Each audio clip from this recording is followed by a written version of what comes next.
John Hindorf, Global Broadcast Centre, with our Michelin countdown to green for round 2 of the IMSA Pro Series on iRacing for 2020. Lovely to have your company on RS2 IMSA Radio, at IMSA Radio, if you want to get in touch with us here in the Haggerty Global Broadcast Centre. Sound and vision on radio-show.co.uk, plus the iRacing YouTube page, on Twitch as well. Plenty of places to watch and to listen. As for Super Saturday at Sebring in March, I'm joined by two very, very well-known voices to RSL and to the iRacing and sim racing communities. Nick Damon, first of all. Good evening, Nick. Right in the centre of the carbon fibre triangle. That's your part of the Haggerty Global Broadcast Centre. Good evening. Good evening, John. Good evening, everybody. Yep, I am literally in a stone's throw or a short walk of daily exercise I'm allowed to have. And so far, I can guarantee they are still on holiday. Absolutely stunning entry list that we've got here, Nick.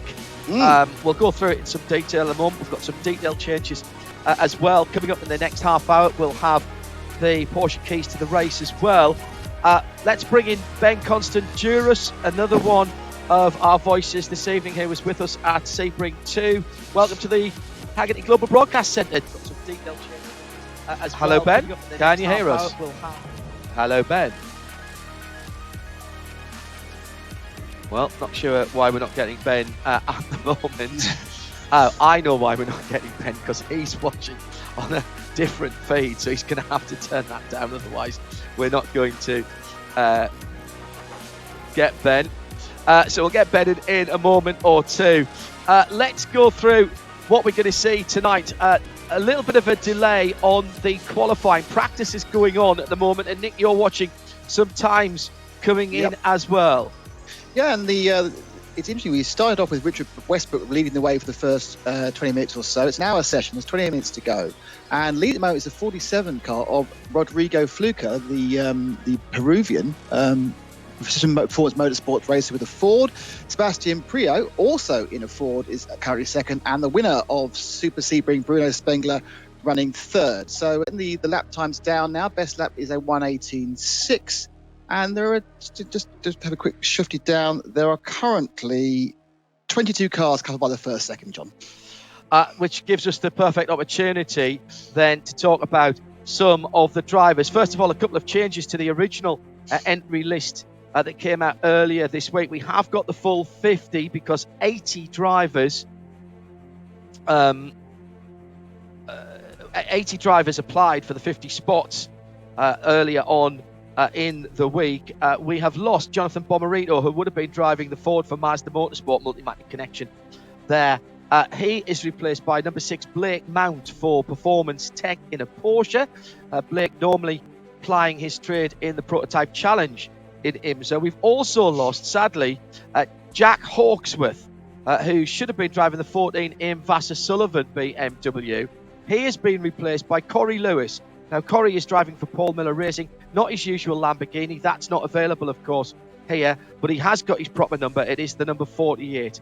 I reckon, Nick, that we have 19 BMWs, 6 Ferraris, 13 Fords, and 12 Porsches in the field, which is a bit of a difference, because I think we had 20 BMWs and 20 Porsches at Sebring, if memory serves. Yeah, we picked up a few more Ferraris, still a little bit low in the overall count, and a lot more Fords. I think, if you remember from Sebring, the Fords were quick but very unlucky. Both Sebastian Priaulx and Richard Westbrook got taken out in a couple of accidents with the Rogue Ferrari when they were running particularly well. So I think the chance, obviously, for the non-affiliated drivers is to get a chance to try all the 4 models within iRacing, and there are 4 GTE cars available within the game, and this is it. So it gives them an absolute chance for the last few weeks to see which one, if they're allowed to choose, suits them best. And I think they found that perhaps a Ford is what you're looking for. And remember, no one has ever said the BMW is the fastest, but it has the reputation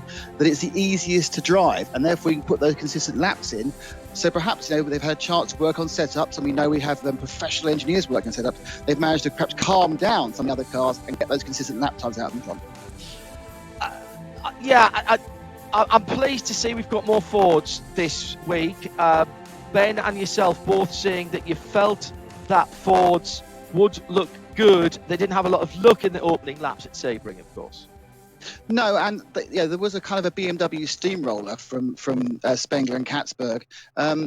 And basically because they set up right, they got everything right, and they got away and they got clear. And apart from their little trip up which Katzberg did, which put Spengler into the lead, they had a very clear run, and it was quite a simple strategy as well. Just go as far as you could in the first set of fuel, stop, no tyres, get to the end, and they managed to execute that race perfectly with a huge amount of backing from the technical team.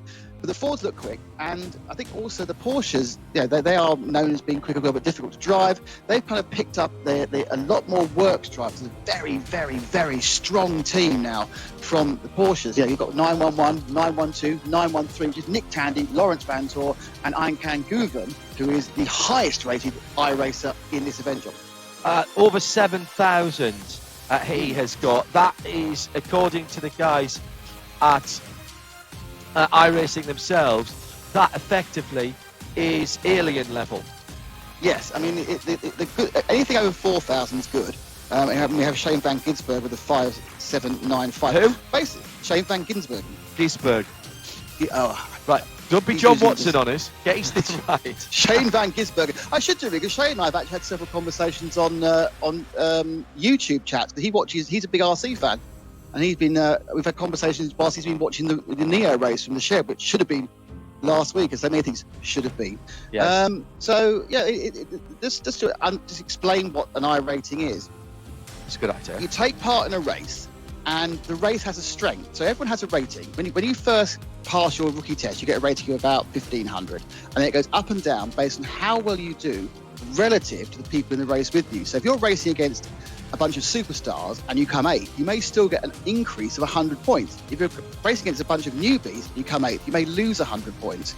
And having a high score just shows you've done a lot of races and you're consistently really good, and you consistently finish near the front. And to get a figure like 7,878 is, as you say, alien like. That means he's winning probably 1 in 3 races. And that's hard to do because there's a lot of luck gets thrown at you in a virtual race, and it does in a real race. But it is a thing you work on over a number of years, John. Right. We didn't have Nick Tandy last time. We talked about Porsche driver there. Einkan Guven. Nick Tandy and Lawrence Vantor. Nick was going to do it. He told us on Midweek Motorsport last time, and then he didn't, and then he could have. He's back in. Amazing that about 5 years ago, when he first got into iRacing, he was using it to learn the tracks for his IMSA debut.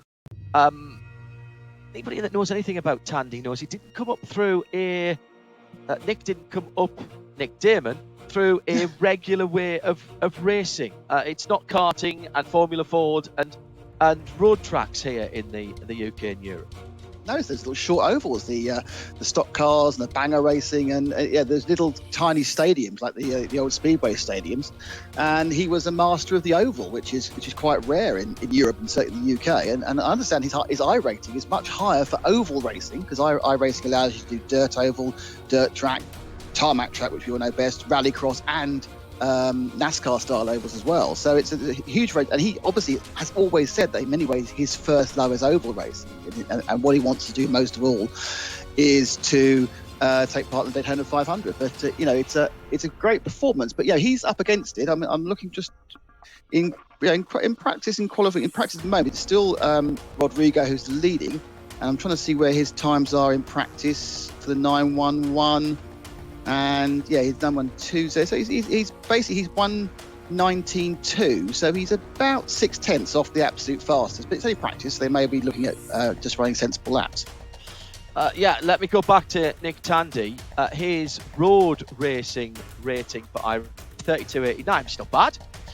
His oval racing is nearly 4,000, 39.99.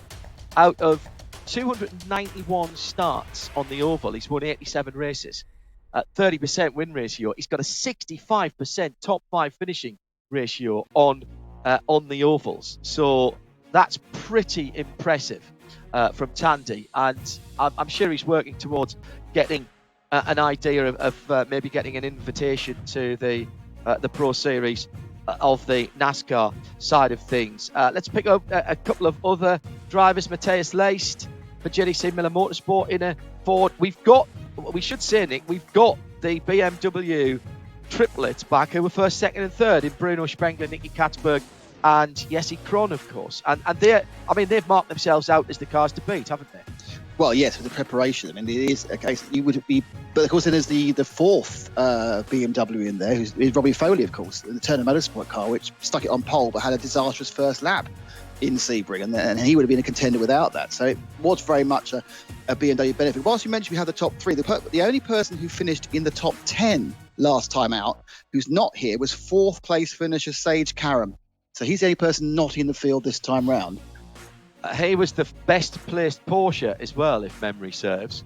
Yeah. So that was that is a bit of a blow for Porsche hopes. Let's talk about Ferrari, underrepresented with just 6 cars, but led by a couple of decent drivers in the real world. How will they translate? That's the question. You've got the stats on the Ferrari drivers. Jeff Siegel is the Scuderia Corsa driver from WeatherTech Racing, so effectively that car in its normal livery and with its normal number, the 69. Tony Vielander and Alessandro Balzan, 63 and 64, also Ferrari numbers as well, Scuderia Corsa drivers. What about the 3 Ferrari drivers then? Well, we've also got Corey Ferguson and João Barbosa as well running in Ferrari. João, I'm sure that's neither or pronunciation, but we'll go with João. But yeah, I think it's seen Tony Villander and Alessandro Balzan is really exciting, and also entered under the Scuderia Corsa, which means we have Scuderia Corsa entry. Therefore, this is a real endurance race. It is indeed a real endurance race. I promised you that we would have in the Haggerty Insurance Global Broadcast Centre Ben Constanduros. Let's take a look with 30 minutes to go in our Michelin countdown to the green flag. Let's take a look at the Porsche keys to the race as we bring in Ben Constanduros. Ben, thank you for joining us in the Haggerty Global Broadcast Centre, and apologies for one or two little technical issues. We're in practice as well, effectively still here, but we've got the contact made now. What we found out, if we found out anything, and we did actually find out quite a lot at Sebring, I think, and this is reflected in the Porsche keys to the race. Ben, you simply can't afford any damage if you're going to be there at the end. No, absolutely. Good evening, everyone. Damage in iRacing punishes you a huge amount. You are able to continue to rotate around the circuit if you pick up a little bit of damage, but it will affect the aero, the way that the car feels. It will, of course, affect the way that the tyres wear as well. And you do tend to lose a lot of time carrying a little bit of damage. You can go into the pits and get it fixed, but that will cost you probably a lap and a half around this WeatherTech Laguna Seca circuit. So keeping out of trouble, especially in those early laps when the track will be so congested, will be so key to just settling down into a rhythm. Secondly, consistency. Pace is good, pace is good, Nick, but you've got to have consistent pace. No good being good for one lap and then throwing it off. Yeah, absolutely. And Ben's absolutely right. The first 2 or 3 laps are absolutely key in iRacing because they start with cold tyres. I mean, they will get a rolling start, so they won't be freezing cold, but there's a huge drop-off effect, or perhaps I should say increase in performance of the tyres over the first 2 or 3 laps. So you've got to be especially careful. You've got to be careful of people who are all around you. And because it's not, you can get tipped off, but that small amount of damage, it's often imperceptible. I've been racing and I had a minor incident. You think, it was nothing, but you just can't do the lap times. The car feels the same, but it's just a second slower, and there's nothing you can do. So you have to keep clean, and once you've kept clean, you've got to run absolutely to time. It's like any endurance race. You've got to pick a time you're comfortable with, and if you're not in direct competition with someone else, run those laps again and again and again and again. And of course, very importantly, you've got to look at measuring yourself towards the 2 key consumables, which is fuel and tyres.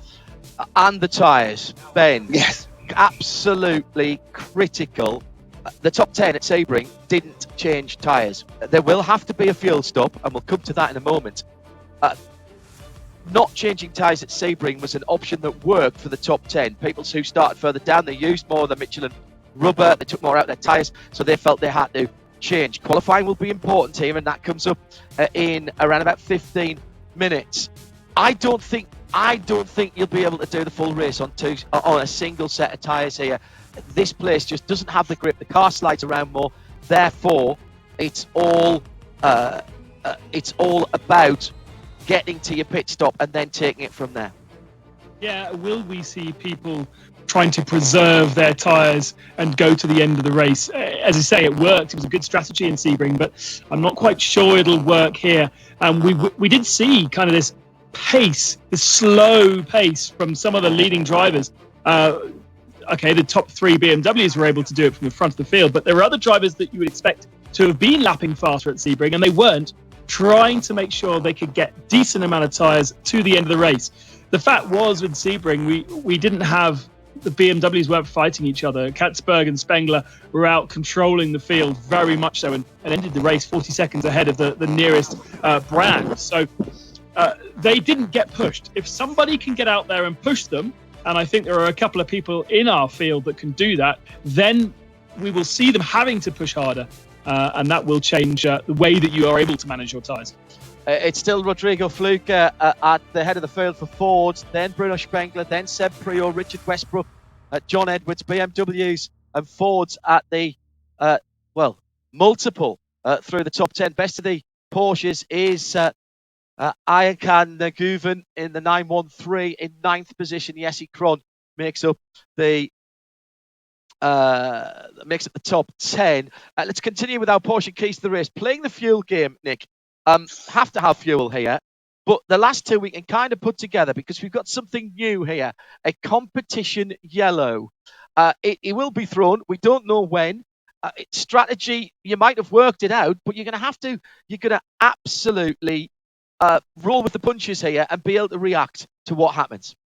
Yeah, I mean, theoretically, you have a very, very wide fuel window from probably, you can stop from about 40 minutes up until, 75 minutes. And it's obviously, you run that towards the tyres and everything else. But of course, with the competition yellow coming in, and we've no idea where it's going to be thrown. Will it be a case of being thrown right on the edge of the fuel window so you can take fuel then, but have to run a conserving fuel map to get to the end? Or will it just, put it towards the back? There's a chance for a sprint. We don't know where it's going to be thrown, but I suppose the teams really have to work on the concept that they are running 90 minutes straight through, but have that ability to react instantaneously in their heads. No, each lap, it's like each lap ticks off. It's like, no, yes, we're in the competition yellow window for tyres, or yes, we're in the competition yellow window for fuel. And I'm sure the teams backed by professional engineers will have worked this out at what the areas those cut-offs are. So that's our Porsche case to the race. We'll come back to those in a little while. Who are the favourites? Well, at the moment, Rodrigo Fluke with a 1:19.5 has got round about a third of a tenth of a second on the field. Then it's the improvement. Ayhan Guven has just moved up to third position and come straight into the pits. Mirko Bortolotti is the number 888 in fourth position. So that's Ford, BMW, Porsche and Ford in the top 4, separated by, if you like, just on half a tenth of a second. Add in Kenton Cook, who's changed, I think, Nick, from a Porsche when we saw him last. That was the bright pink Porsche, the number 80 car, wasn't it? Yeah, it'd be interesting to see whether he's gone with the, what's the word for it? Vibrant colour scheme of his wheels. But yeah, he said there's chance of these unattached drivers who aren't having to replicate what they drive in real life. It's a real chance for them to actually have a look and test the cars and decide which one's best for each track. So as we go along the series, we go round the various circuits in the state, we may see cars better suited for better tracks, and the people who are independent can choose and they can just hop and change.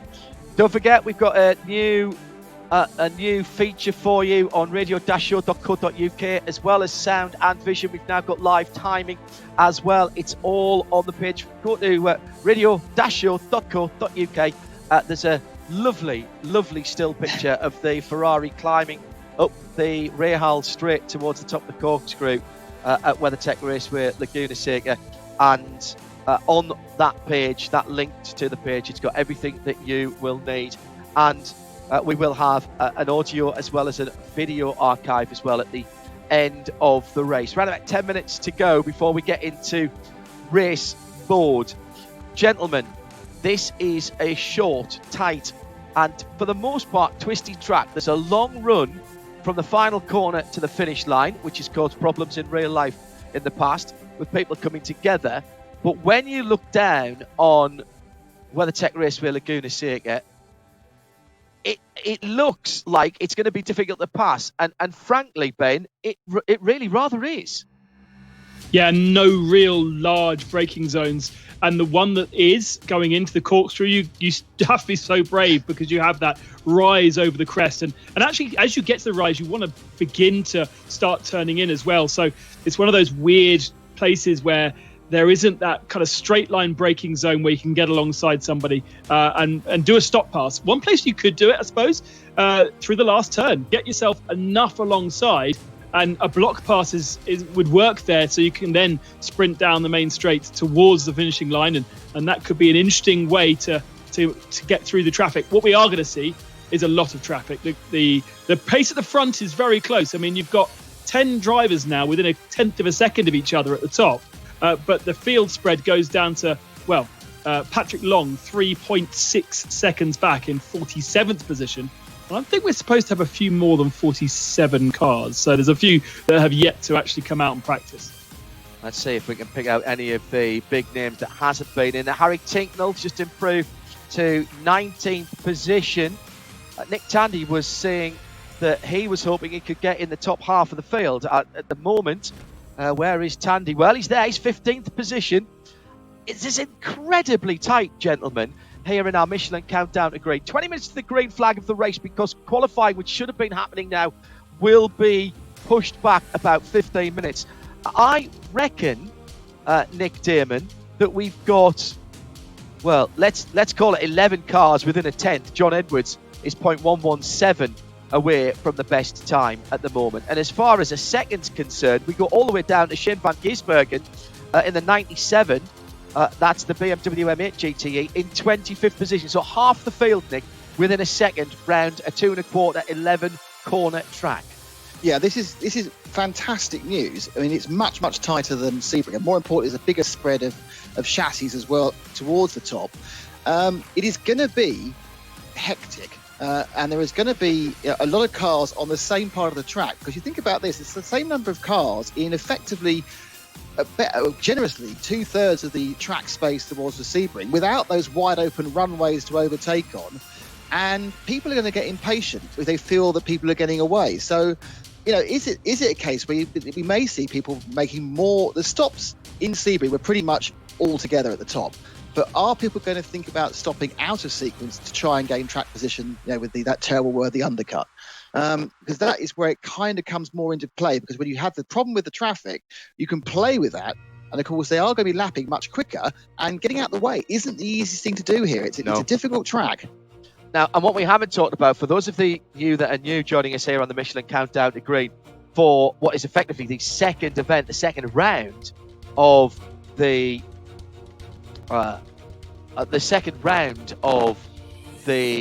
IMSA Pro Invitational on iRacing. Is that effectively the track was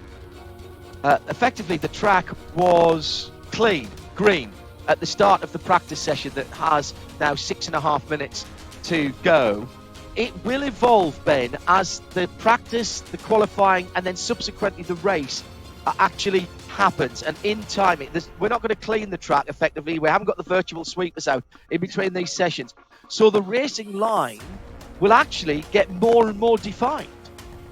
Yes, exactly. So the weather is dynamic and realistic to what it is at the moment over there in California. So partly cloudy, 22 degrees centigrade. Track is 37 degrees centigrade. Quite a wind, 20 kilometers an hour. And the practice began with a moderate usage, so 43% rubbered in. I would have thought after now 1 hour and 10 minutes, we're probably absolutely full on. Oh, there's the weather conditions for you on our graphic. That's because Drew's listening in. At 98 degrees Fahrenheit, that is about That's what, mid-30s on the centigrade scale as the track temperature goes. No wind to talk. Partly cloudy, that's interesting. We're not expecting any rain here. About a couple of 3 miles, the Laguna Seca circuit at WeatherTech Raceway here from the coast at Monterey. So a little bit, you often do get in the afternoon, a little bit of cloud blowing up, a little bit of temperature inversion, bit of fog in the early morning. We've certainly seen that happen in reality. So that will be certainly a part of what is going to develop in the next hour and a half or so. Right, guys, we've got 4 minutes left before we head into race mode as the Michelin Countdown to Green continues with qualifying still to come. Head on block here, gentlemen. Ben Constant Jurors, BMW dominated with Porsche. In fairness, they split the top 10 5 and 5 at Sebring on Super Saturday, but the BMWs did have the top 3. Is it BMW again this weekend? It doesn't look like it. It looks like certainly Ford are up there in practice at the moment, and Porsche have, I know, been making much more of an effort to get their drivers up to speed, to get the cars set up properly, and they were a little bit miffed, in fact, that they were beaten so fairly and squarely by BMW. BMW made a huge effort entering that Super Saturday at Sebring. They got works, real-life BMW mechanics. Jens Marquardt actually phoned and congratulated Bruno Spengler and Nicky Katzberg because they did such a great effort and dominated proceedings. Porsche did not like that, and I'm sure we're going to see them much more competitive. But Ford are looking great right now. They had a really good pre-session test, I should say. Just a few moments ago, I jumped on the back end of iRacing and found Sebastian Priaulx hosting a session with Richard Westbrook, which Westbrook is P2 right now, and Sebastian Priaulx, the best C license driver, in 10th position. So they've all been working together. BMW actually had a sim racer working with them on their pre-session, a guy called Alexander Voss, who is actually a Williams eSport driver, but obviously BMW using him to help everyone get set up. And actually, one person we haven't mentioned is Sage Karam, an incredibly talented iRacer. And Sage, at the moment, doesn't seem to feature in practice. No, he's not in this race. He's having connection issues. No, he's not in the race. He's not entered for this race, Ben. He's not entered in this one. Not everybody is doing it. Richard Westbrook has had a great win here in the past, in real life, when he had to use the eco part of the EcoBoost engine and the Ford GT, hence the pink fluffy slippers jokes that we always make about him in the real world. He can be light of foot when required. And Nick Damon, you've got 30 seconds to say if that's going to be something that will play out today. Fuel saving is going to be part of the strategy. I think so. And I think interestingly, you kind of both zoomed in the person who I think is my favourite going in, which is Richard Westbrook. I think he's got a huge amount to prove after being completely unceremoniously taken out of the race in Sebring by our errant Ferrari driver.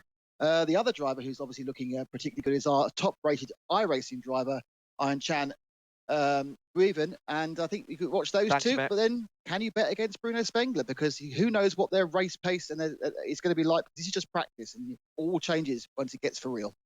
Nick Damon and Ben Constant Jurors with me, John Hindhaugh, in the Haggerty Global Broadcast Centre as we're getting ready to go racing. It's the second round, effectively, of the IMSA iRacing Pro Invitational, and it's live on IMSA TV and IMSA Radio.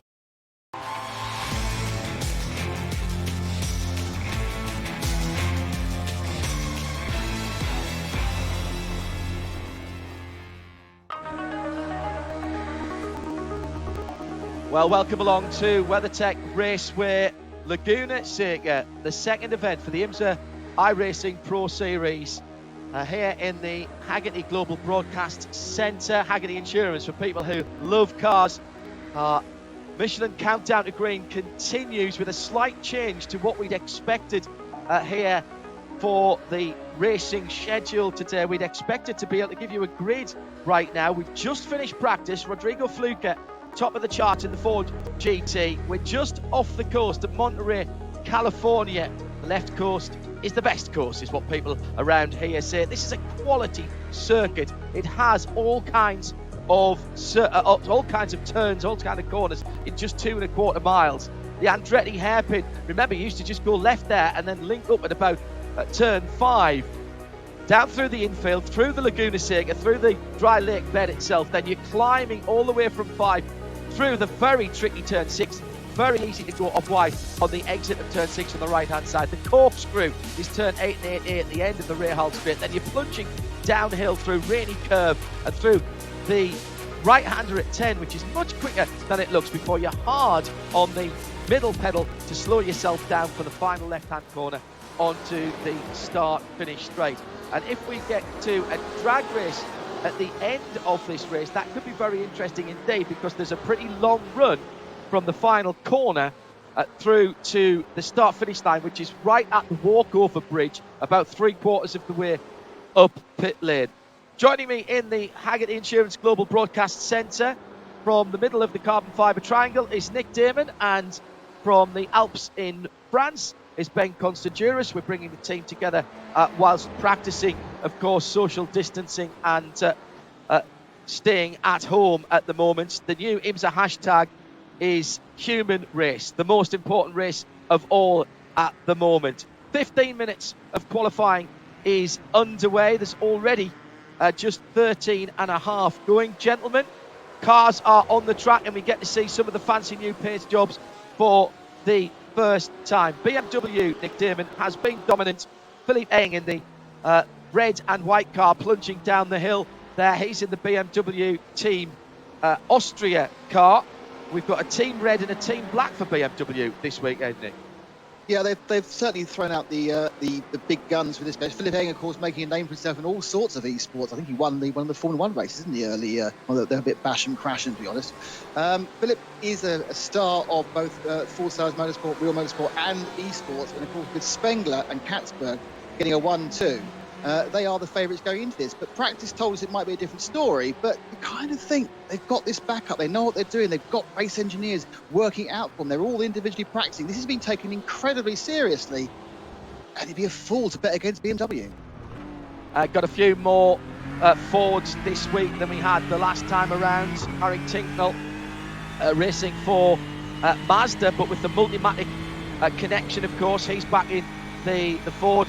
Threw away what would have been Mazda's first win a couple of years going through turn 5. I'm reminded by Shea Adams. Shea, thank you very much, and thanks for your help on the entry list stats as well. If you want to get in touch with us, it's at IMSA Radio. The audio is on RS2 IMSA Radio. We're in sound and vision as well at radiolemans.com, and our new feature is full live timing as well, all on the same page. Sound, vision and timing all there in one spot.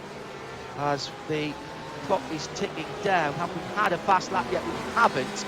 We're expecting something around the 19s. A 20 is not going to do it. Nicky Katzberg has just put in a 120.3, and that is not going to be quick enough. Shinya Mishimi, the Lamborghini specialist, we think of him, goes to the top of the category. All cars in the GT Le Mans class, of course, and it's basically now everyone improving.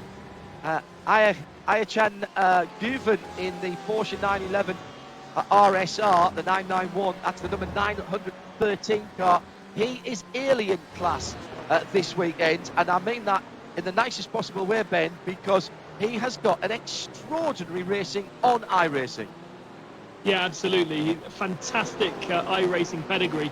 Is leading the iRacing Championship for the Porsche Super Cup. They've decided to launch their championship on iRacing rather than waiting for the real-life version, and he leads that after 2 rounds. But even before then, even before he was a Porsche Junior, because of his pedigree in sim racing, that's really what gave him the opportunity to get into a real car and show his promise. So the fastest man in practice is now the fastest man at the top of the timing screens. Rodrigo Fluker. I'll be riding on board with him, watching on the spectator mode of iRacing just to see how clean he is, and it's beautiful to see the way that he just lets the car drift around the circuit without getting too spooked by the rear end moving around.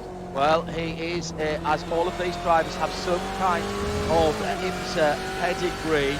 actually I'll say the majority of them. I think it's a couple who haven't actually turned the wheel in IMSA racing. Rodrigo normally behind the wheel of a prototype challenge car, which is an LMP3. Townsend Bell going up to the top of the hill in a trio of BMWs. Oh, there's contact there and a mistake. Who was that in front of T-Bell, who went off there? That was the number 26 car of Philipp Eng in the Team Austria. So he's had, no, that's Philipp there, who's going up the hill. So not sure who that was in the dark coloured car. I don't know if, I think 200, I'm being told by Drew Adamson in the team, by the way, the unsung heroes of these broadcasts. So that means it was Ryan Lewis in the ERA Motorsport BMW. What I don't know, other than Drew in the truck, effectively, who the rest of the team is, but he will tell me that before the end of the show. But they've put a lot of work in already. Time's coming in. Richard Highstand now goes into second, but Rodrigo Fluke and Nick Damon, the man who's normally behind the prototype challenge car, still at the top, as he was in practice that finished just a few moments ago.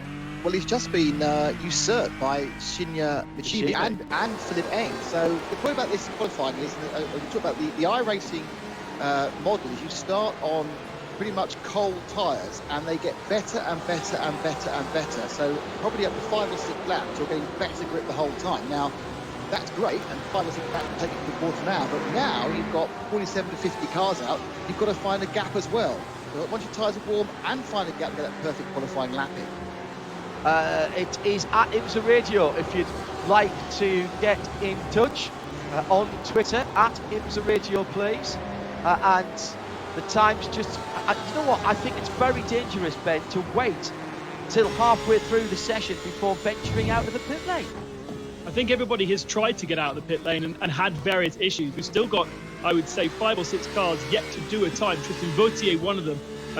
Patrick Long, the slowest guy in practice, is also not managing to set a time. Ryan Hardwick, Gavin Enston and Joao Barbosa all without times. Townsend Bell is the slowest man out there, some 11 seconds back in 42nd place. I think they're just trying and failing to get a clean lap. This is the Porsche with the highest iRacing driver. That's Ayachan Guven, double, very good in the virtual world and pretty decent as well in the real world. 2 Carrera Cups, including the French Carrera Cup, where, if memory serves, and Tim Gray will probably know this, I think he was the first ever foreign driver to win the Porsche Carrera Cup. It was a bizarre incident for him. He won the Porsche Carrera Cup at Paul Ricard's last year, and he had 3 wheels on his wagon as he went across the line, but he just about did enough to hold on to the championship. The other Porsche drivers have been leaning very heavy on the young Turkish pilot, because he has an awful lot of experience and he's been helping them set up the car. And the Porsche, it is one of those cars, Nick Damon, that if it's set up well, it's an absolute joy to drive. Yeah, exactly. The rear wheel drive, the rear engine, it has the grip, it has the drive, but also it has the pendulum effect. So you do get things slightly wrong. You're struggling with oversteer. Now, the interesting, if people can see the shot, is that you're seeing a lot of cars spinning off, and obviously there's not the jeopardy of actually having to go and repair the car once it gets to the pitch. You can start again after a short break of 20 seconds or so. They let you get back out with a new car. Unfortunately, you get back out with cold tyres again. Yes. So, and you need those 3 laps to warm up. It's not I'll just go as fast. It's a no-risk situation. In qualifying, and they are throwing off a bit, which they won't be doing in the race, you do have a penalty. You decide to have to stop and start with a new car halfway through the session. Yeah, a toeback was a 2-minute penalty at Sebring. Not using the incident counters here, but we do have a slight change to the format, which we'll go through at the moment. Bruno Spengler was the winner of the race on Super Saturday at Sebring, run on the same weekend that the Sebring race should have happened, the actual Sebring race, and he was chased home by his teammate Nicky Katzberg. Nicky made one small mistake under braking at turn 7, the hairpin in front of the hotel. Spengler didn't need a second invitation. He was through like a rat up a drain pipe, and in third position, making it a 1-2-3 for the Munich brand, it was Jesse Throd, who just didn't have the pace of the 2 guys ahead of him. But at the moment, It's Ford, BMW, Ford, BMW, BMW, Ford, and Porsche. So the highest I-rated driver is Aishan Guven in 10th position, and he's pitted with 5 minutes to go. This very pretty blue Porsche is the number 16 of Ryan Hardwick for Wright Motorsports. Ryan racing for his real world team. That one's going to be pretty easy to pick out, as he's just on the far side of the circuit and allowing a couple of very bright green BMWs to go through. Now, this is an interesting entry. This is the IMSA Sullivan team. Now, they don't race BMWs in the real world, but they've transferred their very distinctive bright yellow, almost highlighter yellow paintwork onto BMWs. They are Lexus. They're a Lexus Works team normally, but they've got their drivers in this, and this looks like this is a little bit of lead and follow here at Ben Constanturis. Well, I don't know, because this is Shane Van Gisbergen in 97. He's the second car behind Townsend Bell. I would expect Shane to be a much faster competitor on iRacing than Townsend Bell, but he is the second of the car. And over the line, any changes? No. Shane won, was it yesterday or 2 days ago, in the Supercars series? Yes, where the racing alongside. Yeah, racing alongside Max Verstappen as well. Yeah, that was very good. Enjoyed that.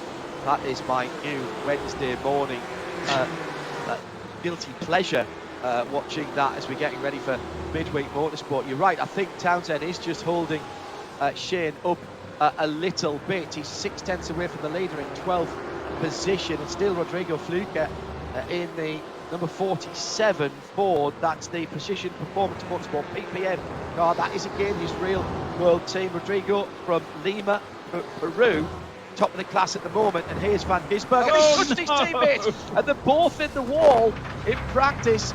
Well, they'll get away with that in practice, but there was frustration there from Shane Van Gisbergen. I think that Townsend Bell, who is more usually found in the broadcast booth now for NBC Sports, and he's got AJ Allmendinger, his broadcast partner in this race as well, and that's Allmendinger's view now in 16th position in the blue number 60, the Meyer Shank Racing NBC Sports broadcast car. So that's very interesting. I wonder if there'll be a spun Porsche there. Yeah. That was one of the works Porsches coming down the hill out of the corkscrew, Nick. You see, that shouldn't happen, because the teams and the drivers all have radios. They have radios, where they can talk to each other and they can talk to a team manager. That's the way it's run. So theoretically, Aim Sullivan should have had a team radio, and Shane would be able to say, "Please let me through," and Mr. Bell should have known he was there. So hopefully it's up correctly. You can have that radio is available in iRacing. So coming down the last couple of minutes, JDC Miller in their traditional yellow and black colours with the traditional number as well. This is really helpful for me. Tristan Poitier for Grenoble in France in that BMW. There are a couple of colour schemes. I will warn you all there. When we've been caught out of it, even when we were watching a little bit of practice earlier on, that particularly on a couple of the Ferraris, Nick, that are very cleverly done to make the Ferrari not look quite as Ferrari-like. No, it looked like one of those US sort of converted Corvettes they used to do, which looked Ferrari-ish. It's a weird lighting placement as well. Was it? What's that? What's a new car? But no, it was actually just a very cleverly painted, very interestingly lit Ferrari. But the Ferraris themselves really aren't having a great time. Looking down, I think the fastest Ferrari is in 22nd place, which is Alessandro Balzan. So again, the model, not the Ferrari 488 GT model, is pretty not to be as quick as the other three marks you can choose from. We said, Ben, didn't we, that we expected the Ford to do better at Sebring than it did. It's a pretty well-balanced car. Oh, there's another spinner, and that's a BMW going out at turn number 3. I didn't quite pick up who that was. The Fords didn't have the best of luck at Sebring, of course, so that really took them out. But the fact that we've now got 13 Fords, the second most numerous, still more BMWs than anybody else, down one from 20 to 19 in this race from what we saw at Sebring. Porsche down from 20 to 12, Ferrari on 6, but Ford up to 13. That suggests to me, Ben Constanturis, that there's been a few drivers out trying a few of these different cars. Absolutely, and each car is going to suit a track differently as we progress through this invitational series. But also the way that the iRacing models these cars as well. The Ford is actually a relatively old car, and so was looking for an update to get it a bit more on par with the BMW and the Porsche, which are much newer cars. And I think that may have happened over the last couple of weeks. Every week, iRacing gets an update. It goes off for maintenance and gets updated. And it's possible that Ford is slightly better now. Four cars, including Patrick Long, not set a time. John Doonan, the president of IMSA, will be joining us in the race broadcast. He told us on Midweek Motorsport that the IMSA technical team were actually liaising with iRacing about balance of performance. And they took some stats away after Sebring, just to prove how close to real life that is. Qualifying is over then. It's so important to be somewhere near the front with a 50-car grid. Let's take a look at how they will line up. It was Rodrigo Fluker on the front row with Kent Cook right at the end in the bright pink car with a 1:18.5, so a couple of tenths away. Bruno Spengler, winner at Sebring, has Mirko Bortolotti alongside him. Then Richard Westbrook in the Ford with Philippe Eng for BMW Team Austria on row 3. That's your top 6. Look at the times, how close they are. Shinya Mishimi on the inside of row 4 with Sebastian Priaulx in the Ford alongside him. BMW for Nicky Katzberg, and he's got Richard Heistand for company, and we're still only half a second away from Paul. Robbie Foley, pole man from Sebring, down on the 6th row here with fellow BMW driver John Edwards for company. As we look at the Lexus starting grid, behind them, the highest iRacing driver, 913, Anashan Duvin with Shane van Gisbergen alongside him on row 7. Row 8, AJ Allmendinger and Jesse Krohn. He was a podium finisher at Sebring. Harry Tinknell with a 55 Ford, but racing under the Mazda banner there with Nick Tandy alongside him. Nick on row 9, he'll be happy. He's inside the top half, can only go forward from there.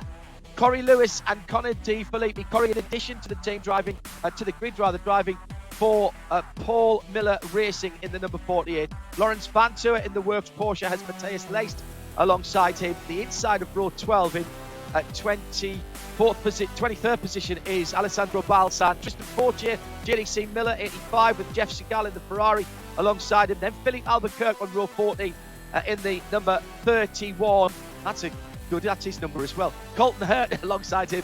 Misha Goldberg, the Canadian, has Colin Brown for company on his row of the grid. And as we get towards the back, Daniel Dye, the short track racer, drafted in to this all-star cast with Tony Vielander's Ferrari alongside him, Cameron Castle and Ryan Lewis, Riley Dickinson and Corey Fergus on row 18. Now, a few drivers did not set a time, including Pat Long, but towards the end of the grid, we've got Paul Holton and Joao Barbosa, Lars Kern. Not a lot of experience on iRacing, but he's the man who set the quick times for Porsche in road cars around the Nürburgring Nordschleife. Parker Chase alongside him. Then on road 21, it's Gabby Chavez in the 503 with Cody Ware alongside him. And Aaron Teelitz and Gavin Ernstone won't be happy to be on road 22. Townsend Bell will be distraught at being on road 23 alongside Ryan Hardwick. And Patrick Long did put a lap in the Haggerty Insurance sponsored Porsche. So that's how they will line up. We'll get going on the grid in a moment. Let's take a quick look at the Porsche keys to the race as we go on the warm-up lap behind the Porsche safety car. No damage. It just doesn't work. The cars just look fantastic, by the way, with all the cars 2 by 2 on the grid.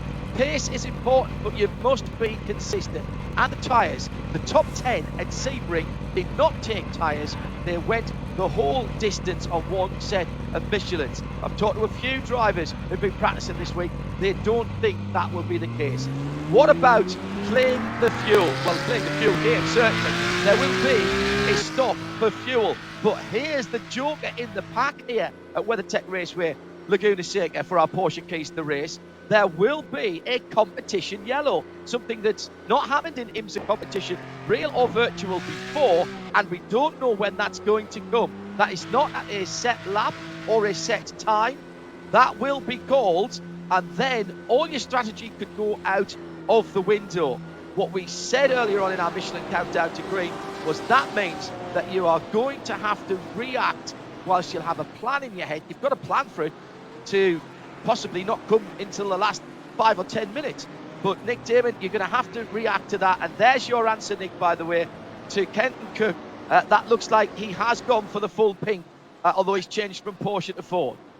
Yeah, he's taken the wrap with him, but I believe he told you it meant people wouldn't dare crash into him. Well, they're certainly not going to miss him from probably about half a lap away. But yeah, I mean, it's a really, really important thing to bear in mind. We've seen a lot of esports where cars have been clunking into each other with absolutely no jeopardy. If you clunk into another car, even if you carry on going, you pick up a small amount of damage in iRacing, it will slow you down. Keeping clean is absolutely vital. 4 zeros on the clock at the moment. That's because we'll put the 90 minutes on as the cars go across to take the green flag. Wherever you are in the world, welcome along to WeatherTech Raceway Laguna Seca for our Motul iRacing IMSA Invitational. It's John Hindhaugh in the Haggerty Global Broadcast Centre with Nick Damon and Ben Constanduris. The safety car lights, well, we can call it the pace car now. The pace car lights are out. If we see it again, it will be the safety car. Pole position then for the number 47. That is sitting on the left, driver's left. That's Rodrigo Fluker, the man from Lima, Peru, with Kenton Cook on the outside. And that's a bit of wheel spin from the pole sitter. Kenton was a little bit slow, and the BMW gets a good run from the inside of the second row. That's the number 7 of Bruno Spengler, winner at Sebring. A bit of a tatty start, if I'm honest, with an hour and 30 on the clock. It is now counting down. There goes Cook round the outside of the Andretti hairpin. It's almost as tall as that, but he's getting the inside run to turn number 3, and there may well be a shot for taking the lead from Kenton. Now living in North Carolina, did he just manage to ease through with the lead as they head towards turn 4? No, he's had to drop in behind the darker Ford, so it's Ford, BMW at the front of the field with a Ford in 4th position. Also coming through there, that looked very much to me like the Team Austria car of Philippe Eng in the background, the red-white number 26. Yes, it was. He's having a look at one of the Fords as well as they go up to the very tricky turn 6, climbing the hill towards the corkscrew and up Greyhall straight for the first time. Pretty clean start, at least at the front of the field. I know that Ben and Nick will be watching to see if there's been any incidents further down the field, but this is a good start from the pole sitter, holding off Kenton Cook. It just looks to me at the moment, Nick Damon, that Kenton in that fluorescent pink car, which he says he does so that the drivers around him can see him better in the mirrors, that just looks as though it's got a little better pace in this early running. Yeah, he's got himself up and running very effectively now, so he's just going to try and get a good toe and try and get past.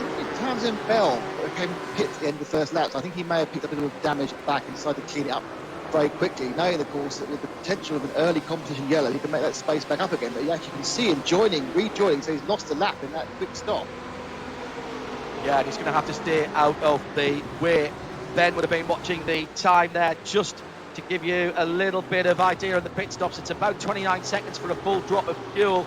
That'll give you anything between 45 and 60 seconds stationary in the pit lane, depending on how much fuel you put in. If you put new Michelin tyres on, you don't have to. There was a battle for second position, and it looks as though Spengler's gone through. Meantime, further back down, there was a touch there with the Ian Vassar-Sullivan car, just ushering someone off to the left-hand side of the circuit. And there's the turn to BMW. Robbie Falling, losing it at turn 6. That is an absolute nightmare place to go wide. Lost grip from the right-hand side Michelin's, but Spengler confirmed in second position. Just saw him muscling his way through. I think that happened through turn 5, Ben, as he was starting to head up the hill. So the first 3 or 4 minutes, and it's more side by side for second. Well, this is where the action is at the moment. This is great news for Rodrigo Fluker, who has pulled away from the pole position in Kenton, having had a little bit of an advantage, I thought, on the cold tyres earlier on. Now into third position with Mirko Bortolotti in the 888 in 4th, Richard Westbrook in the 67 Ford. Then it's the 26 red and white BMW of Philippe, and then Nicky Katzberg in the more red and less white number 10 BMW. Best of the Porsches is the works coloured red with a white stripe down it. That's Ian Chan Guven in the 913, and AJ Allmendinger creditably in the top 10 in the number 60, with Shane van Gisbergen up to 10th in the number 97. That's one of the other Ian Vassar-Sullivan cars. Further down the field, the 85 in 17th position is Tristan Fortier, and he's looking forward at Corey Lewis in the white Ford GT, ahead of Corey, the very distinctive bright orange car of bright yellow car of Matthias Leist, and Connor De Filippi is the BMW ahead of them. Battles right through the field, as we would expect earlier on. Yeah, and Sebastian Priaulx had a problem. Sorry, go ahead, Ben.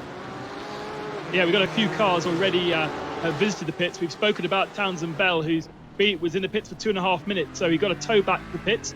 Aaron Tetzler also in pit lane. Shinji Machini, a big pitter, only in the pits for 27 seconds, along with Lawrence Vanthor. So I'm just investigating as to exactly what happened there. Is this a very, very early stop?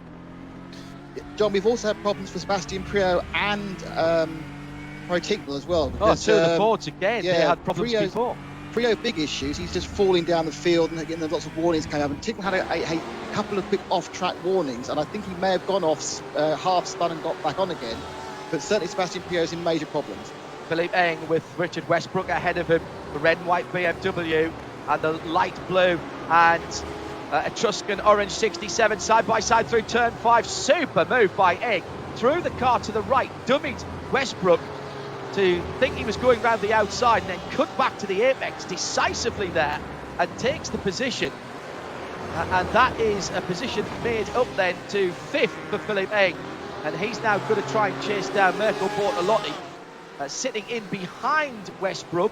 It's another BMW, this time the black car with the BMW M stripes on it, and that is Nicky Katzberg. Katzberg in 7th at the moment, 6th Westbrook, 5th, a new 5th Eng. Meantime, battle for 2nd on the left-hand side of the screen for those of you watching in sound and vision. And don't forget at radiolemans.com, we put live timing as well for the first time for you, all in one place. Kenton Cook and Bruno Spengler as Fluker goes through across the line. New fastest lap of the race, 1:19.1 for Rodrigo Fluker, 19.4 for Spengler. Kenton Cook, 19.5, trying to put some pressure on.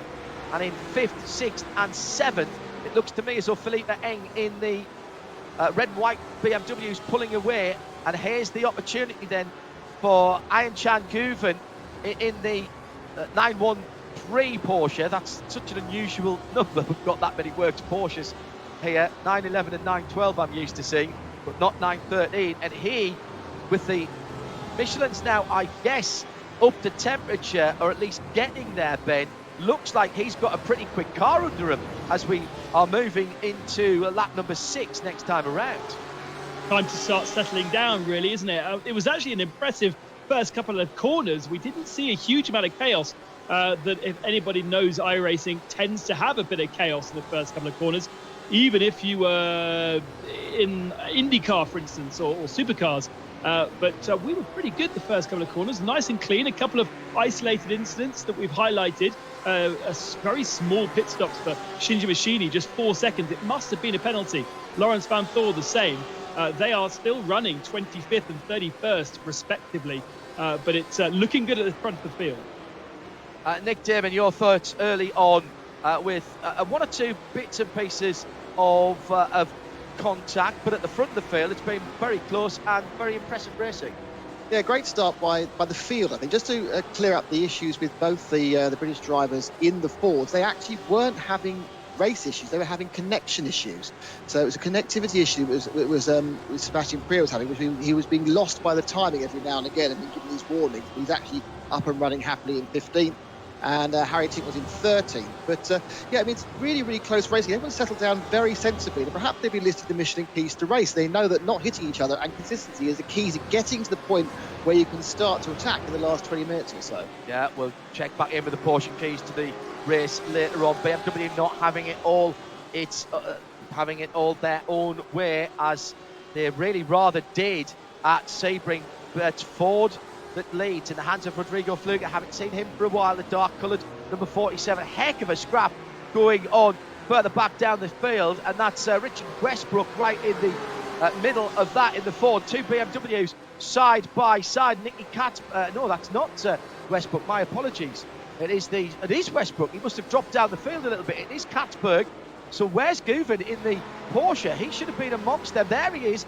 There was a lap car in that. That's what threw me out for a moment. So that was one of the cars that had problems earlier on. So Katzberg going for 6th position. Ahead of him, the light blue, very light, eggshell blue Ford through turn number 4, heading towards 5. Highly banked on the right-hand side. You can throw it in really late. That's exactly what Katzberg tries to do. He doesn't try to do it. He does do it. Fantastic overtaking manoeuvre using the contours of the circuit. You trail brake all the way to the apex there. And he got through 6th position. Absolutely textbook stuff here at WeatherTech Raceway Laguna Seca. That's Jill Campbell's training down for the previous 17 years before WeatherTech took it on a couple of years ago. Magnificent stuff there, Nick. That's exactly what you want to see from these drivers. Yeah, and that was indicative, really, of a driver who suddenly got confidence in the car and confidence in the tyres. I think it's really important to stress how key it is to get these tyres up to temperature where you can start leaning on them. And it's night and day. It's like being on ice, but actually being adhered to and stuck to the ground. And now Katzberg's got that confidence, and he's absolutely pushing like heck, and he's getting a long way away from Westbrook already as they come around the Andretti hairpin for the how many laps are on now? It's the 9th time, isn't it? Correct. We've completed 8 laps. At IMSA Radio, if you'd like to get in touch with us. And here comes the Porsche. Remember, Sage Karam was the best of the Porsches at Sebring in our March race. Getting on for exactly a month yesterday, when we had that race, and the Porsche that time finished in 4th position. There were 5 Porsches and 5 BMWs finished in the top 10 positions. None of them took tyres in that race, although there will have to be a fuel stop, and there's going to be a competition yellow. Don't forget, we don't know when that is. That could really throw the cat amongst the pigeons, and strategy and all that planning and all that practicing of how long you can go on your tyres and the fuel, that could be thrown into total confusion and chaos. So the Turkish driver then started in 8th position. He's made up 5 spots. He's looking in the back of the Ford, coming down in the final corner, the 11th turn, the left-hander onto the start-finish straight. He's take too much curb on the centre of that corner and on the exit as well, underneath the walk-over bridge, through the tricky little left-hander. The car goes a little bit light over that rise, and then another downhill, tricky, difficult, very, very tough place to get your braking right for the Andretti hairpins. Then hard on the throttle, 3rd, 4th gear, back down to 3rd again, probably. Some of these guys may be doing turn 4, leave it in 4th, I would think, through there, then up to 5th, and set yourself up for the climbing left-handed turn of turn 5. Bit of banking on that, don't often see it. Looks flattened out from the camera angles that we get on TV, which are perfectly replicated here. And in the background, off has gone the BMW. I think that was Jesse Krohn. In the 24 car that went wide at turn 6. So easy, Ben Constanturis, to do that. If you miss your turning point by just a smidge, or if you've got somebody up the inside of you, once you get onto that dirt there's just no grip at all. Yeah, it doesn't look like it was Jesse. He's still circulating. Okay. Can't see exactly who it may have been. Perhaps Corey Lewis. No, it was a BMW, so it wasn't Corey Lewis. It looked like a BMW to me. I have to say that. Was it John Edwards then in the 23? Might have been John Edwards in the 23 then, in that case, because he's in one of the Team Black cars. So my money's on John Edwards. Let's see if he drops down a little bit from the position he was at the start of the lap. At the head of the field, Rodrigo Fluker is now in traffic. Bruno Spengler and Kent Cook, BMW and Ford, battling it out for second as the leader goes past the bright blue Ferrari at the back of the field. Kent likes that colourway. Raced the Porsche at Sebring and has changed to the Ford here.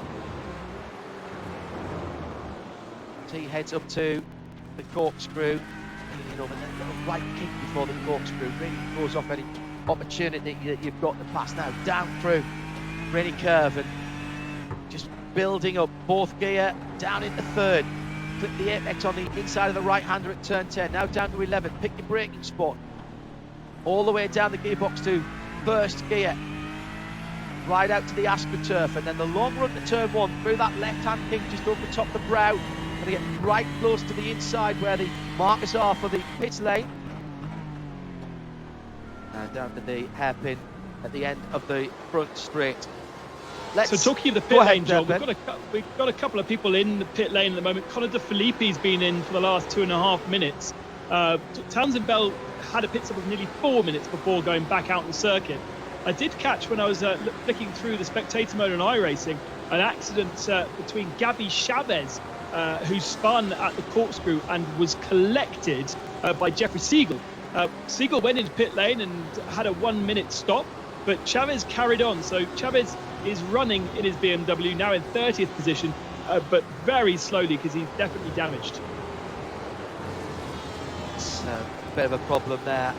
7th position still being disputed.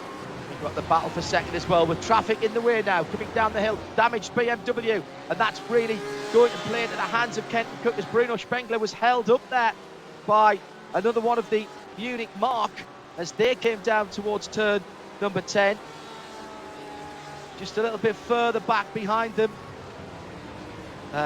Katzberg, Westbrook and Guven together. Turner BMW, Robbie Foley had a problem a little bit earlier on. Did he get a little bit of a helping bumper? Yes, he did, yes. Going into turn 5, almost held it out. And then for good luck, he gets picked up again. Well, Robbie's had no luck at all, Nick Damon, in the opening couple of races of the IMSA iRacing Pro Invitational. Pole position, and I think 2 accidents at least, not of his own making at Sebring. And already, as we're just into the first dozen laps, he's already had a couple of sandy moments here at WeatherTech Raceway. Yeah, that was Paul Holton from Compass Racing, another BMW, who unfortunately certainly was responsible for that accident. Just missed his braking point, or braked a little bit later, collected the inside of the driver. Yeah, I mean, it's interesting. This is the problem.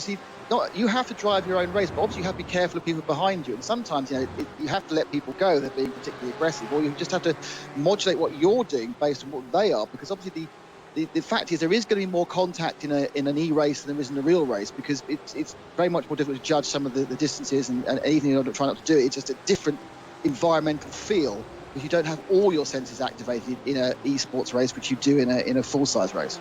Before any more action kicked in, let's take a look at a Mazda race rundown. There's the path by Guven. That was on the Ford of Richard Westbrook. That was for 7th position, but the Ford's got the ponies out the corners and the grip as well. That was very impressive, and Westbrook will get back through. Westbrook, an absolute past master at saving fuel, but still driving quickly. And in behind them, the next car up should be Shane van Gisbergen. So the Ford that's sitting in behind them must be a lapped car. And then Shane van Gisbergen in the ABS, the ambassador. Oh, Westbrook's got onto the dirt. Just caught the left-hand side, went too wide through turn 3 and noses the Ford into the barriers, and he is now out of contention. I don't think there was a touch there. I really don't think that there was a touch between the Porsche and the Ford. We'll check that, obviously. Meantime, the 2 battling for second are coming up to traffic.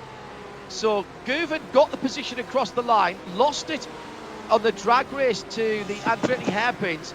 And did Westbrook just go too wide? He did, by half a Michelin's width, that's all. And that spit him off to the right-hand side of the circuit. Right, let's take a look at the Mazda race rundown and pick up our leader, Rodrigo Fluke, in the number 47, has led from pole position as he has driven an absolutely immaculate race for the first dozen or so laps. We're working lap 14 at the moment. There's our leader working through traffic in the black and red Ford GT as we have a look at the Mazda race rundown. Spengler and Kent Cook are around about 3 seconds behind the man from Peru. Working his way through traffic, he's the first one to come through. Spengler having to do the same thing at turn 5 with Kent Cook in the bright pink Ford right behind the BMW. So BMW needs Ford 4th position, and just stealthed up to 4th is the 888 of Mirko Bortolotti, and he is just another couple of seconds, call it 3 seconds further back from this battle for 2nd position as we run down the top 10 in the Mazda race rundown. So Bortolotti then in the 888 in, what did I say, 4th position. He's got all that traffic to go through. And that dark coloured car with the very bright accents, easy to pick up, as is Philippe Eng in 5th. He's made up a position in the... I've got to like a red and white car coming from where I do in the world with my football team. Then Nicky Katzberg, who was 2nd at Sebring, of course, for BMW.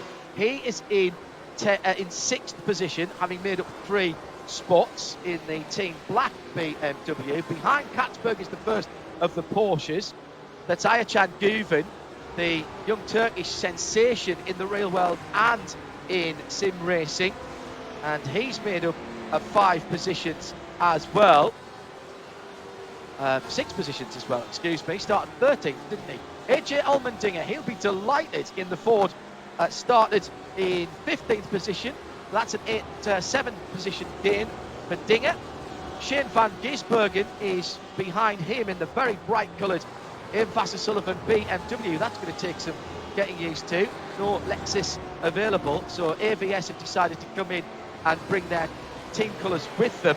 And Shane van Gisbergen sits just inside the top 10 at 9. And Nick Tandy started 18 and is currently in 10th. The man who is racing, about 15 or 20 minutes drive from where I'm standing in the Haggerty Global Broadcast Centre, up to 10th position. And the Porsche Works driver will be delighted. And Nick, if you look at that Nick Tandy car, and we think back to the Porsche keys to the race, no doubt in my mind that there's not a scratch on that Porsche of Nick Tandy, and that is actually how to do it. And you have got some good results recently by staying on the track. Yeah, I mean, Ben and I actually were racing earlier today at Brands Hatch, and whilst Ben was a good quarter of a second to half a second a lap faster than me, I still finished ahead of him because he was involved in incidents, not of his own making, in fairness. And I wasn't. It's very important to keep it clean. Here's the pass that just happened for second place, as Nick was talking there. It was in the hand of Spengler. Traffic ahead. One of the AVS cars as they came into the corkscrew. That was a fantastic dive down the inside. Townsend Bell in the number 12, which is, as I say, normally a Lexus number. 12 and 14 is what they're running IMSA.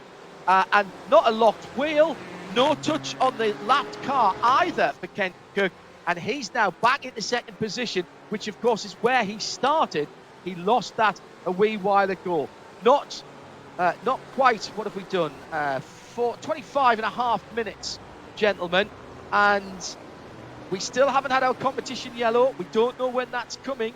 We're starting to get, I would think, into our pit stop window shortly. So before we do that, and we haven't been able to do this before, so thanks to Drew and the team at iRacing, we'll welcome to our broadcast the president of IMSA, John Doonan. John, it's Hindhoff here in the Haggerty Global Broadcast Centre. Thanks for joining us, mate. How are you doing?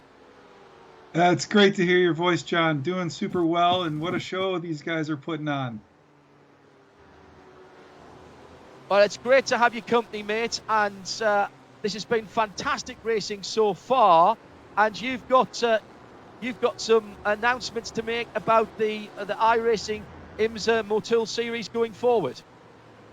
Well, we're so proud of what this has become for IMSA. This is our show, as I said to the drivers in a week, and really proud that we can have round one, the Super Saturday, which was so well received. Now we're at WeatherTech Raceway Laguna Seca.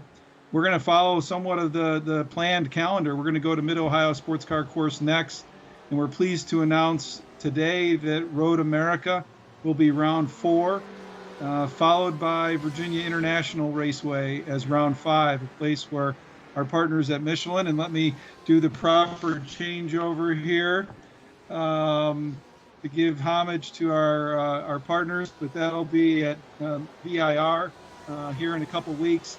And then, of course, we're going to finish up at Watkins Glen International Raceway on June 11th. So every other Thursday from here on out, the loyal IMSA fans can tune in and watch our stars and the cars do battle in what has become just a awesome show across so many different platforms during this difficult time.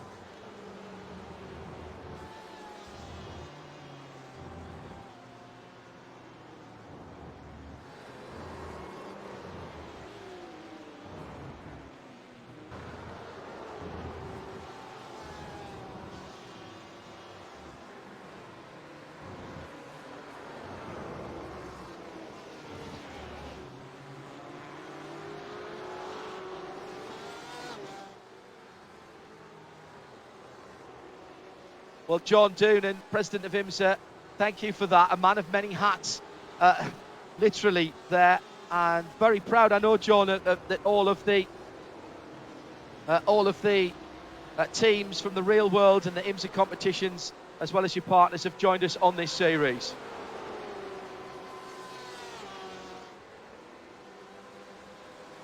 So let's get back to our racing, as we're back again with some cracking BMW into Nissan action. The number 10 is Nicky Katzberg in the darker coloured car. The car in between him and Philippe Eng, the red and white car ahead, is a lap car. Now, this was just a few moments ago. Oh, and oh my goodness me! So somebody got turned around in the BMW, and a masterful piece of avoidance from our camera car there. Well, gentlemen, great news about the Michelin involvement going forward there, and proof, if proof were needed, Ben, that the real-world sponsors and the teams that we've been talking about for the last couple of events really getting switched on to this and finding this a way to get some visibility and support the sport. Well, absolutely. You know, if without the real cars circulating on the real tracks and the sponsors' visibility at those events, they need to find another way to communicate with the audience. And it's proof that the audience is there to enjoy this virtual version of the real life events. And because the audience is there, then the sponsors are getting behind it. And we're creating a whole new ecosystem for motorsport over the next, however many months we have to do this for. But you know what? For me, this has always been fantastic replication of motorsport on a Monday, Tuesday, Wednesday, Thursday before going off to a real event for the weekend. And there's so much racing going on every single day on different platforms. And it's great to see that the pros are treating it so seriously now, whether it be the manufacturers or the drivers themselves. Nick Damon, I bet you spotted this, but just over John Doonan's left shoulder, I did notice that he had the track cut out, and it was WeatherTech Raceway Laguna Seca. There's attention to detail from the president of IMSA. Can't help but that might have been from his time as the head of Mazda. Do you not think so?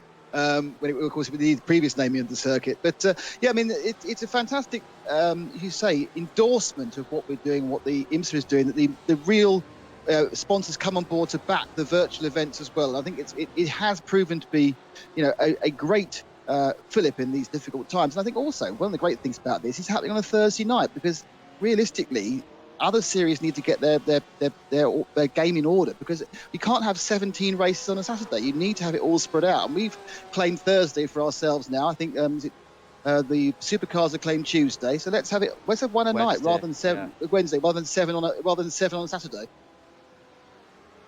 AJ Allmendinger into the pit with 31 minutes gone, so an hour to go, and this is scheduled pit stops. Now this is early, but it's a gamble, and we saw Ben Constanduras. Nobody who did the early stop strategy really bothered the leaders. It's Sebring. It might be different here with the tyres wearing a little more. It's a high degradation track here.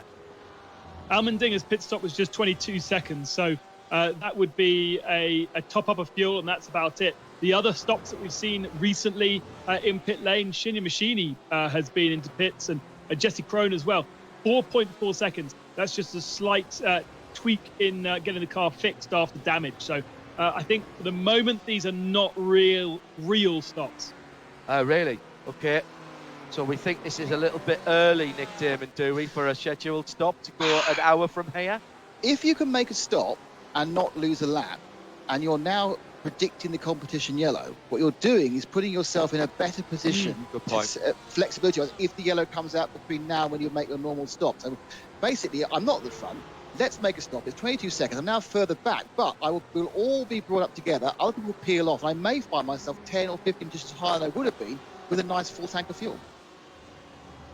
It's a very good point. Competition yellow are on the way at some time in the race. Rodrigo Fluke leads then the battle for second. Kent Cook having got by Bruno Spengler a couple of 3 laps ago, where he hasn't really been able to pull away, but he is closing in just ever so slightly on the leader. 2 seconds the gap there. It was almost 3. He's taken about 6 or 7 tenths. Then Spengler in 3rd position in that red and black BMW. Ford, BMW, Ford as your top 4 with Mirko Bortolotti sitting round about a couple of seconds in the Triple Eight car behind the top 3 at the moment. So maybe some tricky pit stop strategy has been played out early on here with those early stops. John Edwards inside the top 10 now, by the way, for BMW in the number 23 car. Ben, go ahead. Shout out to Richard Westbrook. Do you remember at Sebring, he retired early from the race and then put on Twitter that he was selling his sim because he had really thrown his toys out the pram.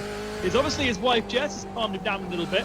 He had a bit of a shunt earlier on, but he's still running a decent pace. His last lap in 19.7 is only a couple of tenths slower than our leader. So despite nosing it into the wall, he's recovered back to 11th and he's getting his head down and plugging away. And it's great to see. He's still got a great chance if strategy falls in his hands. Ben Constantiouris and it's Nick Damon alongside me, virtually John Hindhaugh as well, as we're all in the Global Broadcast Centre, the Haggerty Insurance Global Broadcast Centre, Haggerty for people who love cars. Coming up at the end of the race, our Michelin post-race tech interviews with the leading drivers. There's Westbrook then climbing the hill in the Ford, and as Ben said, struck way down, 5th place right in front of him. He's gaining on those guys and trying to get a lap back. Now, Pit stop with Kenton Cook. Kenton Cook from 2nd position has come into the pit lane, 35 minutes gone. Well, do we think then Nick Damon, with 35 minutes gone, the bright pink number 80, will go the whole way? The other thing is he going to take tyres, Nick? Well, I think this is the point. Yes, I think they will go the whole way for 2 reasons. One, because these are very carefully modelled on GTE cars, and all of us who work in the WEC know a GTE car will do an hour in a pit stop. But don't forget, they're going to have 3 or 4 laps of competition yellow, so they'll be not using fuel through there. So this is the opening, I think, of the still being able to go for it pit stop window for fuel. Tyres, probably not. What you would do now is you would come out and you would take it quite easy to give yourself life towards the end. I think you have this, because you've got this competition yellow, it gives you a chance just to settle down in the middle period of the race and run there or thereabouts, but you haven't got to push it, you haven't got to burn it, because you've got that. And we now lost one of the Van Gisbergen just pushed off. It was definitely one of the Ian Vassett Sullivan cars that was just coming down through Rainy Curve from the corkscrew, and let's see who drops down the field. Shane was in 7th position. I think second, Ben, sorry? Yeah, he still looks good in 7th position, so perhaps one of his teammates. Well, that might have been Townsend, who's been lapped, I think. John Edwards comes in the pits from 8th position. All happening in front of the leader. Yeah, it was the lap car. It's Townsend Bell. We've got a Merc Speed car ahead as well, with the Porsche with the damaged rear end. And yeah, Merc Speed car into Bell, and both of them disappearing. That was the leader. That was in front of the leader, Rodrigo Fluker, in the 47. Drives for 47 Motorsport, or has done in the past, and Rodrigo doing a cracking job at the head of the field, has not been challenged. Well, I say that. First couple of laps, Nick, when the tyres were a little bit cold, it looked like Kent Cook had a slightly better Ford than the pole sitter there, but once the lap 3, lap 4, Rodrigo settled into his pace, and I thought he's done a sparkling job, to be honest. He's looked absolutely solid as a rock. That's of course the other reason why you perhaps don't want to take tyres unless you take them during the competition yellow, because they are, of course, cold when you put them back on again. So I do think this is going to be all the top drivers will try and get there on this set of tyres. They'll try and do a bit of tyre saving rather than fuel saving during this middle period of the race. But certainly, Fluker really has been a revelation, the Peruvian driver. He's become in the 4 car and really shown it so far to BMWs.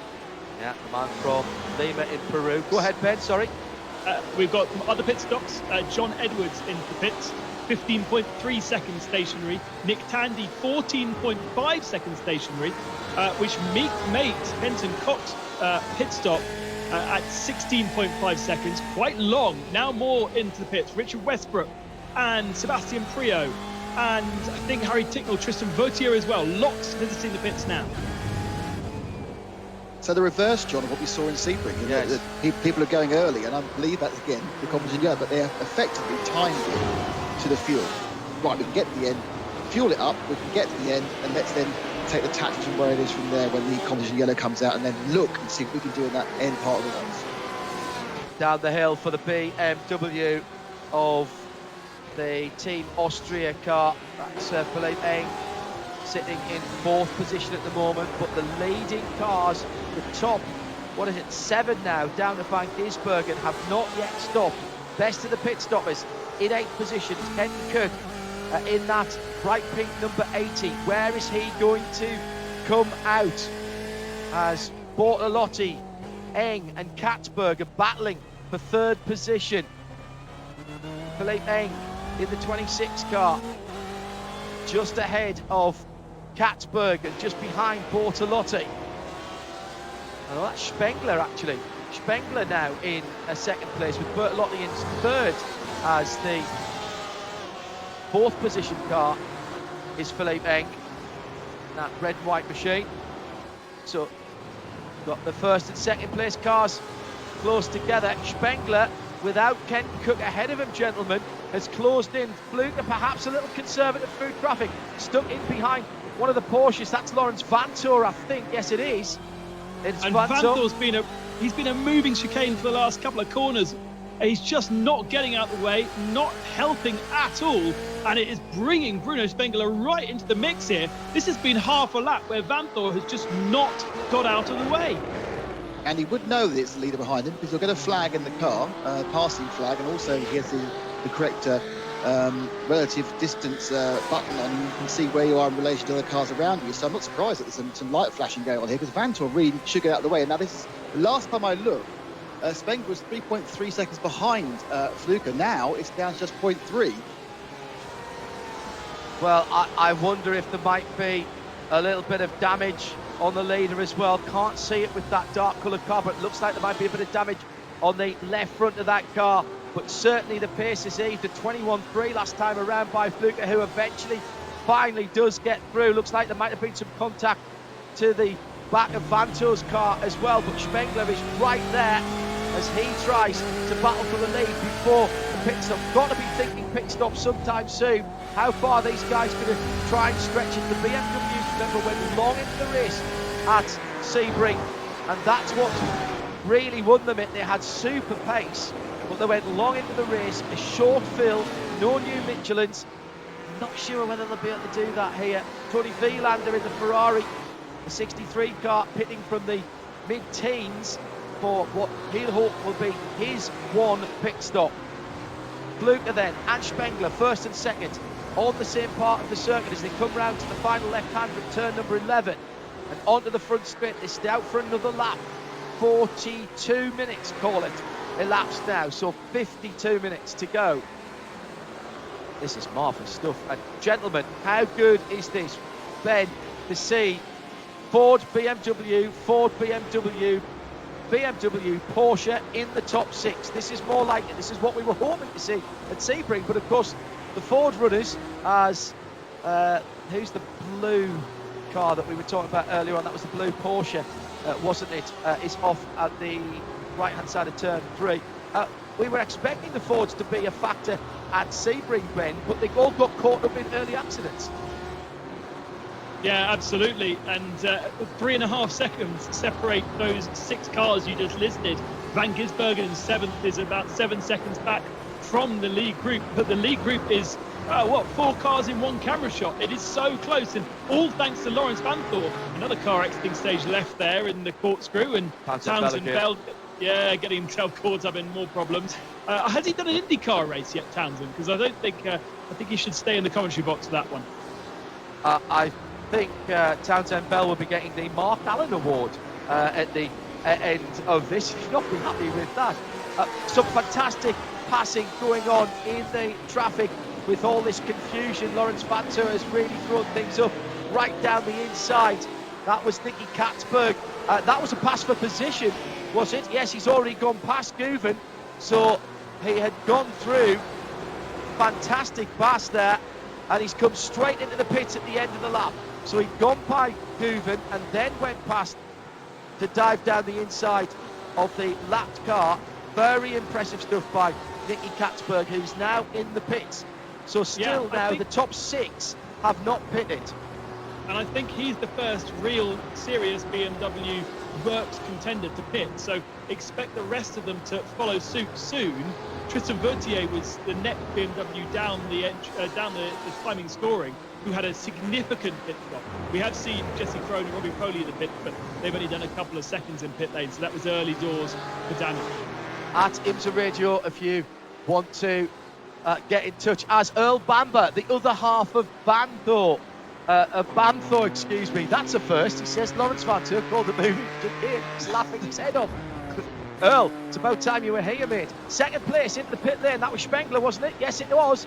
The number 7 comes into the pit lane. Fluke is going long. Rodrigo Fluke is going long. Now, remember, we are going to get a competition yellow at some stage, and you don't want to get caught the wrong side of it. The leader sitting out there now, if the safety car comes out now, he's going to give that up, and he's going to get a whole load of cars go by him. Where is Kenton Cook? Kenton's had a bad lap. He had a 1:35 lap. Oh, yes. He's got behind AJ Alvin, who's fastest in Scotland, and behind his Catford as well. So Kenton Cook has gone off track somewhere and lost 15 seconds. And so that means that it's going to be Nicky Katzberg who's going to be the top pit stopper. Spengler is still in the pits. And here is Kenton Cook with the similarly coloured front end of the Ford sitting in behind him. So Kenton having dropped down to 11th position with Shinya Mishimi behind him there. So back end of Kenton's car looks like it's moving around a bit. So maybe he's worked the Michelin tyres just a little bit hard. Shinya deciding that he wants to give the old 20 horsepower boost to his car and flash the headlights into the pit lane. The leader, I thought he had to come in because it was dangerous that he was going to get caught. Following him in is Philip Eng, who was right with him, and also Aycan Guven as well, as Kenton Cook goes wide again. That looks to me, Nick Damon, as though Kenton has lost grip on those tyres. Is that just because he's had the pit stop? No, I think this 15 seconds he lost has resulted in a lost track incident, which he's now got some damage, and he's got a car carrying damage, and this is a fantastic example of what happens. You just imperceptibly lose time everywhere. So he is going to be slow unless he comes and fix it, which he could do under the competition yellow. Now he might get a little bit of an aerodynamic toe down to get back past again, but this is the problem. Once you've got the damage, the car is just slow, and it's slow until you fix it. New leader then is Mirko Bortolotti on the pit stop cycle. He owes us a run down the pit lane. Remember what we were saying in our Porsche keys to the race. No damage. Got to have the consistent pace. What are you going to do with the tyres? And you've got to play the fuel game with the competition yellow. Hearing from the pit lane that Rodrigo Fluke is fixing damage in the pit lane. So we did see a wee bit of damage on Fluke's car, and that's going to cost him the lead when he comes back out, as in comes Bortolotti. So who's going to go through into the lead? It'll be Spengler. Spengler and Katzberg, the BMW twins, are going to go through and retake the lead as Spengler comes down the hill to Rainey Kerg.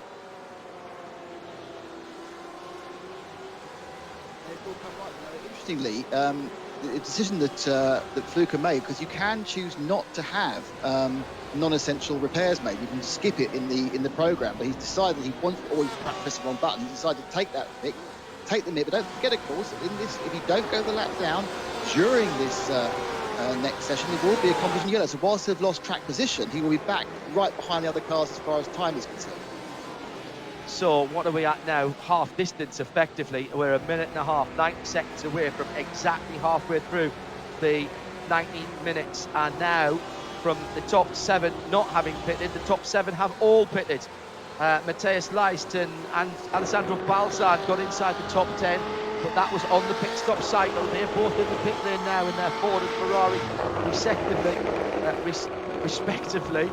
So Spengler and Katzberg have played the long game, Ben Constanduris.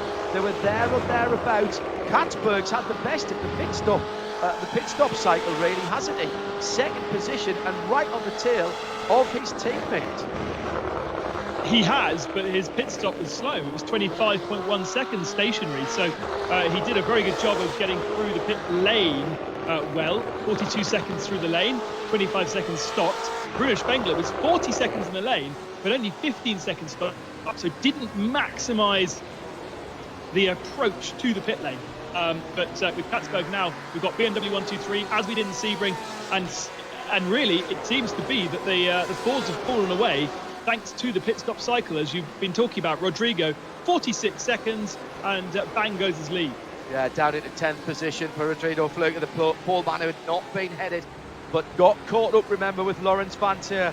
And I just wonder if there was a little bit of pushing going on there. There seemed to be a bit of damage on the left front of the Ford, difficult to see with the dark coloured car, and the right rear of the Porsche of Vanteur, as if he tried to go down the inside of a right-hander, and there might have been a bit of contact there. That's pure speculation.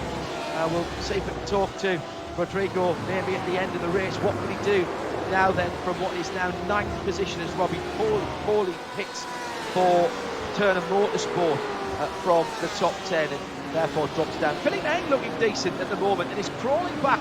More than that, he's got back to the leaders, Nick Damon, and that BMW caution. Trio. Oh, full course caution. Good spot. Here is the competition yellow. Only one driver hasn't taken a pit stop in the top half of the field. That's Colin Brown. Riley Dickerson hasn't either, so they will get a free pit stop, but this is going to bunch up the field. Yeah, and interestingly, John, Kenton Cook, he isn't suffering damage. Obviously, he must be suffering a slight nervousness after throwing it off the previous lap, because he is now back up to speed again.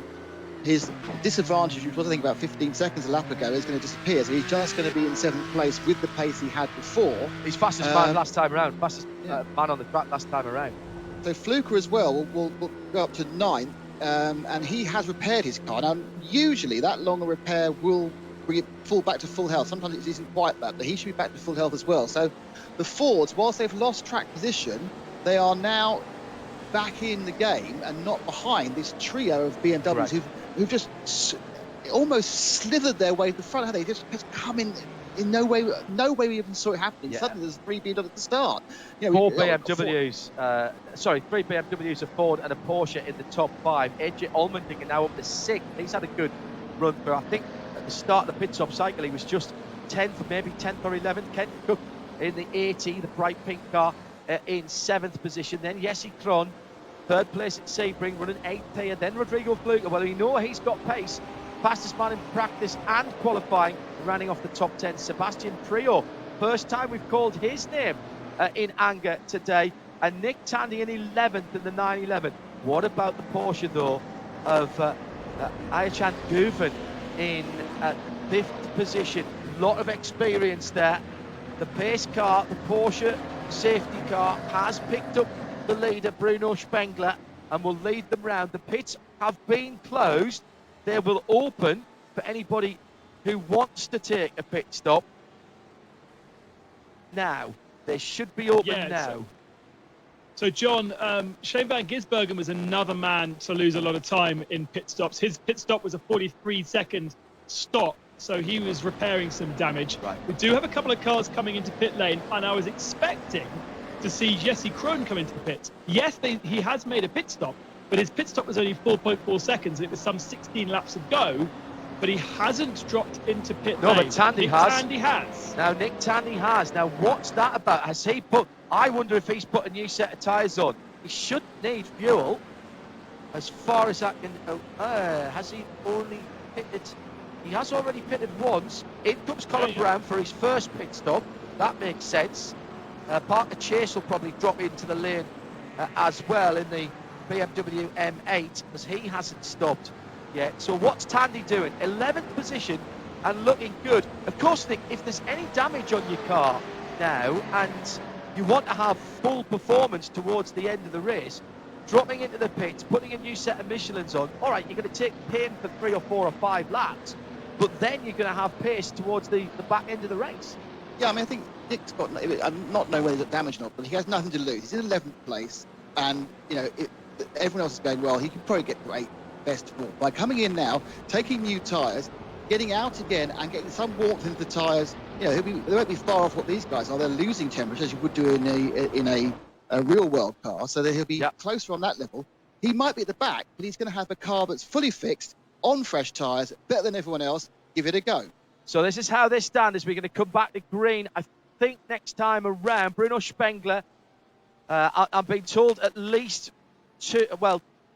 one more after this one. At least one more after this one. So Spengler from Katzberg from Eng, the 3 BMWs.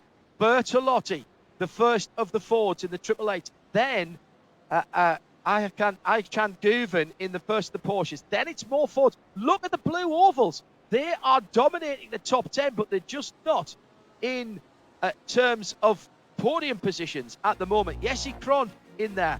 The pole sitter, Rodrigo Fluker, after that damage when he was stuck in behind Lawrence Vantour, is now back in this. Tandy, Ben Constanduras, you've checked that out. What was the pit stop for Tandy? He came in from 11th. He came in from 11th and sacrificed a huge amount of track position, but he's got brand new tyres for the second half of this race. For the moment, nobody else has got that kind of rubber advantage. And let's see how that affects him in the next 40 minutes. It's dropped down to 22nd position.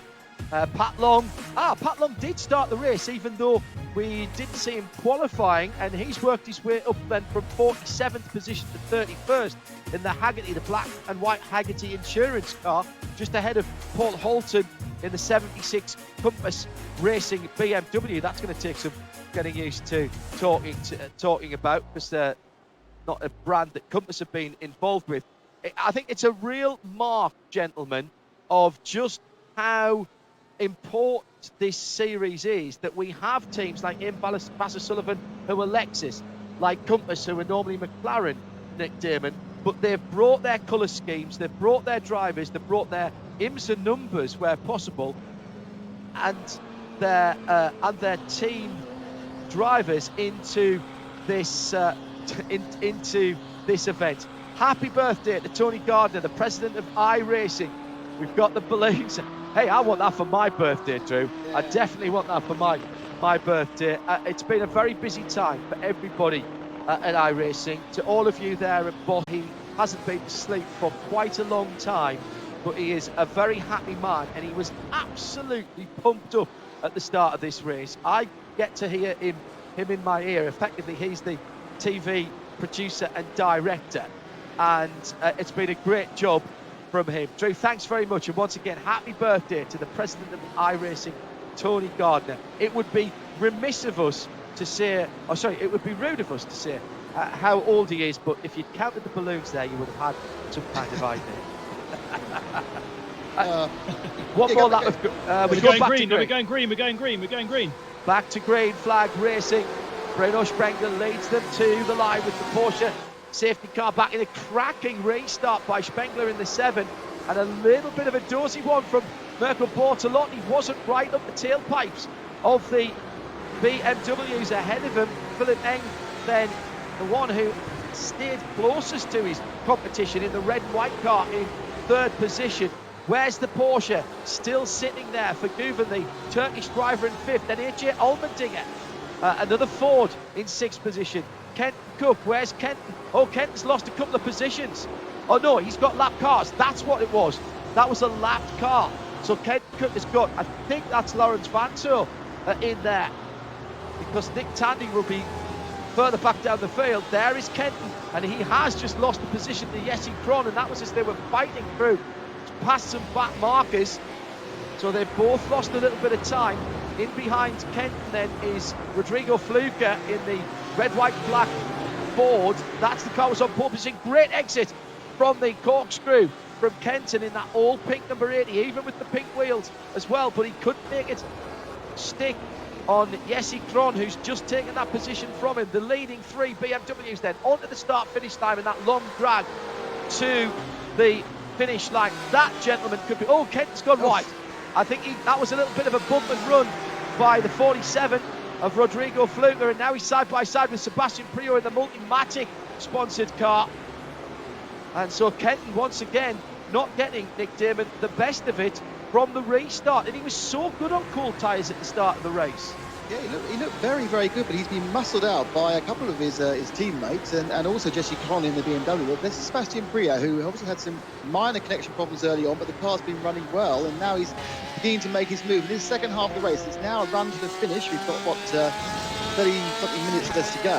So, and this is the point where you can 35 minutes left, and you can push as hard as you like with whatever you've got left in the tyres. They should all have fuel to the end. Will Nick Tandy's idea work, and really can, Rodrigo make the most of his pace and get past the cars and back up the front again. Point. The Porsche that was in there, by the way. Just hang on a second, Ben. The Porsche that was in there was Cody Ware, the 51 car, the Rick Ware racing car. He's a couple of laps down. Sorry, Ben, go ahead. I'm afraid we've got an answer already for Nick Tandy's question. He's been back in the pits. We've got a tow into the pit lane. That's it. I think he had an accident at turn 1. I can't get it on my screen, but unfortunately, yeah, he's well out of it now. A couple of others also got tangled up in some kind of an accident on that restart. So no idea whether that strategy was going to work. I still think that Jesse Kron does owe us a pit stop, though. Only has pitted for 4.4 seconds. Well, let's see what he could do from where he is at the moment in 7th position. So the gamble for Tandy was coming back out in traffic and having to make up positions, and that was the gamble that didn't pay off as the BMWs once again begin to spread their wings, and there's a new second place there. You'll have noticed that Philipp Eng has gone through to second on Nicky Katzberg. It happened going up the hill. Ooh. Oh, just put the right rear Michelin on the dirt. Katzberg turning into turn 5, and a masterful piece of recovery there. More than a dab of Oppo from Nicky the Katzberg. Got cat-like reflexes there, Nick Damon, to keep that car on the circuit. Yeah, and stuff history repeating itself, because in Sebring he ran the perfect race. He made that one mistake and lost the lead. Oh, and that's Fluker. Fluker is off in a multi-car accident. There's a BMW in there as well. That's Kron, isn't it? That's Katzberg too. Yeah, 24 car. No, that's the 24 car. Kron, that's Jesse Kron. Yeah. So they're coming straight back into the pits. There's going to be a scramble at the back of the field. And that was a multi-car incident. That was Rodrigo Fluker. And it looks to me as though there were several cars involved. Fluker in the 47 then, behind Katzberg, coming to the corkscrew. And does Katzberg get wide? Yeah, Katzberg on the dirt now. That's all right there. Down to really... Oh, that's not a place to go through, Rodrigo. That was not a place to go through. And that is heavy contact. Stuck his nose in where it wasn't wanted. You've got to be far more alongside there, Nick, if you're going to make that move. It's a power move, but you've really got to be side by side. Yeah, it was Jesse Kron, the very similar paint scheme to Katzberg that got involved there. That's taken two cars out, and the big winner out of that one is the stealthy 913 Porsche Junior driver Ayan Guivan, who's now got up to 4th. Really, just by staying on the road. Well, he was quick in the second half of the first set of tyres, wasn't he, Ben Guivan? He did a really good job of picking his way through. Didn't try to go too fast, too early. That one of the leaders out there. That's the Motul car, isn't it? That's gone wide there. That's the Pfaff racing car, and that car off at the first corner. So that was Lars Kern, I think, that's just gone wide there with the Canadian lumberjack colours on the front of that car. So much of this, Ben Constanduras, with the 3 BMWs now, Spengler, Eng and Katzberg, with Guivan in 4th position, but so much of this is just hitting your marks, keeping the car in one piece and being there towards the end of the race. Isn't that motorsport in a nutshell? Well, just making sure you can pretty much do a perfect lap every single lap. And for some reason, sim racing really makes you focus the mind on that, on joining the dots, on getting those apexes, getting those exits, getting the power down. And it seems almost like a purified version of the real thing. For some reason, maybe the fear, in my brain anyway, and the kind of the other senses take over from that simple science of just joining the dots and getting everything sorted. Well, when we spoke to the BMW drivers after Sebring, I think it was Katzberg that said that the concentration levels in some ways are actually higher in the sim world because you don't have the all of the cues that you would have in the car. You don't have the G-force. You don't feel the car moving around. It's all about the visual. Yes, you get some feedback from the steering wheel and from the brake pedal when you're locking a wheel, but the rest of it is all visual. Therefore, the concentration is turned up to not just 11, probably 11 to stupid, Nick, to be honest. Yeah, I mean, it is amazing. Not having your internal gyroscope is a major limiting factor in how you interpret what's going on. If you think about it, we go uphill or downhill, when you brake or accelerate or turn left or right, your body is physically moved around. Now, you do get feedback from the force feedback steering wheel. It's incredibly important. It tells you what the front wheels are doing, if you're locking them, if you're going understeer or oversteer. But it is so hard, and I find when I'm racing, I'm sure Ben found it earlier today, that you have to give it 100% concentration, because you have to tune in those very small feedback you're getting rather than the overall feedback you normally get from a racing car. Looking at a couple of boards coming down to the final part of the circuit, a little bit of a half spin for the Porsche, and that's dropped him a couple of positions. Bertolotti, Allmendinger and Van Gisbergen have gone through. So Guven, after that was the absolutely Ben Constantius, the curse of the commentator there, as we've been bigging him up about how he'd done such a good job. As the battle for the lead is on again, and looks like Spengler got held up there by another BMW, with Katzberg in third, Bortolotti the first of the Fords, then Allmendinger, then Van Gisbergen in sixth position. And you can't count the Giz out, never count out the Giz. So the two leaders. Well, he's now called Pastor Maldonado according to Max Verstappen. Really? That's for the in the supercars race. He was called Pastor for the whole race because apparently he's very well known for shunting in iRacing. But so far, so good here anyway. Hashtag blame Ben, by the way, it all goes horribly wrong. Well, Bruno Spengler is in position here, Nick, to make it 2 wins from 2 outings with just over an hour and 6 minutes on the clock of elapsed time, and we'll start to think with 30 minutes, just under 30 minutes of the race to go. Now it's starting to count back from the end of the race, and we are predicting, what are we predicting in terms of laps? It is around about a 1:19 lap, so that's going to be about 14, 15 laps from here. 9th and 10th, Robbie Foley, he's had an up and down race, sits in 9th at the moment with Sebastian Priaulx. You can probably say the same about him as well, as the two of the drivers I thought we'd be talking about battling, gentlemen, for at least the podium position, but both of them, Nick Damon, have had their issues, not necessarily of their own making. Yeah, we saw Foley, of course, disappearing off into the boondocks at one point. And if you're looking on board now, you can see that Priaulx's car has some damage on it, on that front right fender. So, yeah, I mean, they are both racing under slight limitations of what's happened previously in the event. But, yeah, just talking about Spengler, you would think that at this point, you know, in Sebring, he was able to get away and clearly lead. But there's so much more traffic now and so many more chances for Engel Katzberg to capitalise on the leader being held up. Allmendinger has just gone around, and that was his chance of a top 10 finish disappearing. He'd done so well in the number 60 car, and just a little bit too much of the right foot there, Ben, I think. Yeah, just dipped the wheel over the curb and onto the dust, and it's enough to spin the car around. We saw it with Westbrook earlier, and we've seen it with him now. We saw it with Guven as well made exactly the same errors at different corners, but it's just, once you get your wheel over the curb and on the other side of the dirt, there is no grip. And round you go. So we've got Guven in 6, so he's back up to 6. Yeah. Van Gisbergen into the top 5, but Allmendinger, I was about to say actually, Allmendinger pitted a long 25 laps ago in comparison to a lot of the others who pitted only 15 laps ago.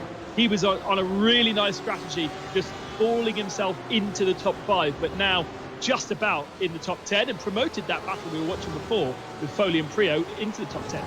And it's that evil turn 6, John, before the Ray House straight. That is the nastiest. It's not the corkscrew. That is the nastiest corner at Laguna Seca, as far as I'm concerned.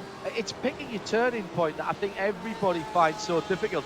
Now, those of you who can't see the pictures, I accept that there'll be some of you following along on IMSA Radio and RS2, but if you can't see the pictures, just look at how much dirt and sand is starting to get pulled onto the track. Look at how much tyre degradation we've seen. So you've got a bit of marbles off the racing line as well. And Ben, because you race in iRacing as well as Nick does, if you get offline, that is really slippery out there. The track has now progressed to a point where it is fully rubbered in, and therefore that means there's a lot of marbles on the outside as well. And just like in the real world, if you dip your wheel over those off the racing line onto the marbles, you are going to pick those up. And it does take time for the tyres to then clean up. You need to really scrub the tyres and get rid of those balls of rubber, make them flat, make them stick, or at least rip them off the tyre. Because really, you've got to, now the marks are even more important. Stick to the racing line. It's more rubbered up than the rest of it. It will offer you more grip. And then you can just consistently bang in those laps. Here's Tristan Vautier. 13th position for Tristan Vautier.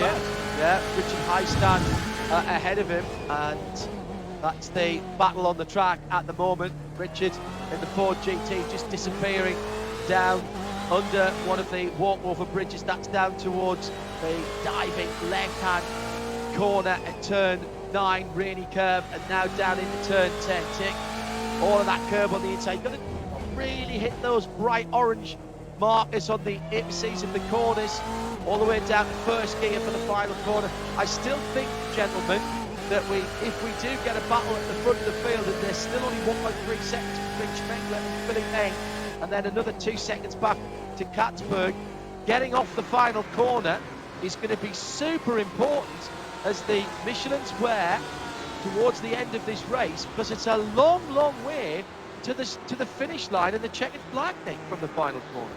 Yeah, I mean, it is absolutely a chance for an over and under drag and just really going for it. I mean, the question is, what we can't see is whether these whilst they're driving the same sort of car, both got BMW M8 GTs, both going the same sort of speed, Spengler and Eng, are they running the same level of wear on their tyres? Because it really depends how you've looked after them. If you're throwing the car in, getting understeer and scraping it away, that will wear tyres in the sim as it would wear them for real. So are they running the same amount of tyre, same amount of grip? And is there a situation where Eng can sit back for 15 minutes and then really go for it in the last 3 laps, make up this second he's behind and start challenging Spengler? I do feel that Eng is more likely to be a serious contender to Spengler's victory than Katzberg was to Sebring. Yeah, don't disagree with that. That's Nick Damon, Ben Constant Juris and me, John Hindhoff in the Haggerty Insurance Global Broadcast Centre. Haggerty for people who love cars. Well, we are loving the racing here. Prio, Allmendinger and John Edwards now battling for the minor places in the top 10, 9th, 10th and 11th position. Sebastian Prio then in the white and blue Multimatic Ford. Meantime, that looks like his Van Gisbergen. No, it is Van Gisbergen. He's caught Bortolotti, and that's for 4th and 5th position. Bortolotti gets a little touch from Van Gis going up to turn 6. Well, there it is. It's the Maldonado effect that Ben was talking about just a few moments ago. Van Gisbergen's gone through into 4th position. But there was, for me, certainly Nick Damon there was a little bit of trading pain. Let's have another look at it and see what it looks like on replay. I'll tell you what, John, if this was an iRace, there'd be an irate person, "Hey, mate, you hit me, what you doing?"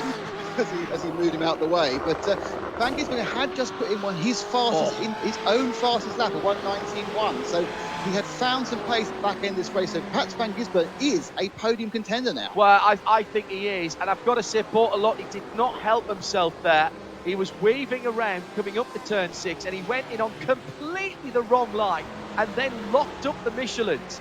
And Van Gisbergen was on the right line and just wanted to make sure he got the clear run up the hill. Now, there was contact. I'm pleased that I don't have to make any race control decisions. I just wonder how Bo Barfield, our IMSA race director, would have viewed that one. But Bortolotti certainly not helping his cause there by getting it all wrong going into the corner before he was touched by the M. Vassar-Sullivan car of Van Gisbergen behind him. Now, let's go a little bit... Sorry, go ahead. He's trying to shut the door again, this time on Guven. Yes. And he's moving around in front of him. And it's difficult to know when you're in a sim. You don't necessarily know the proportions of your car. So you do have a spotter that will tell you if you're clear or not. But that spotter sometimes isn't necessarily totally accurate. So I think he may have moved across when he thought he was clear and Van Gisbergen's nose was still there. But Bortolotti's got a lot of attention now. Guven, one of the fastest men in the race, and Kenton Cook, who definitely should be further up, both trying to get past him now. Yeah, and that is the battle for 5th position, of course. Guven trying to go around the outside into the Andretti hairpin, flat out round the outside. I think Bortolotti's running out of grip, and here comes Kenton Cook in the pink Ford as well. Kenton, who started on the front row and looked pretty strong earlier on. He and Guven, now they don't really want to be battling here with just under 20 minutes to go. They need to get past Bortolotti, and they could be in still yet with the chance of a pole position if they have got the strategy right and they've got the pace at the end of the race. And somebody just made a very good point online to me. These guys have got a setup that is going to allow these tyres to last the full length of the race. That is not easy. These Michelins probably are going to be at a stretch by the end of the 90-minute encounters. So which manufacturer has managed to set their car up best to keep the tyres and the pace up? I mean, the pace is still fantastic. Bruno Spengler is still as fast as he ever was after 51 laps.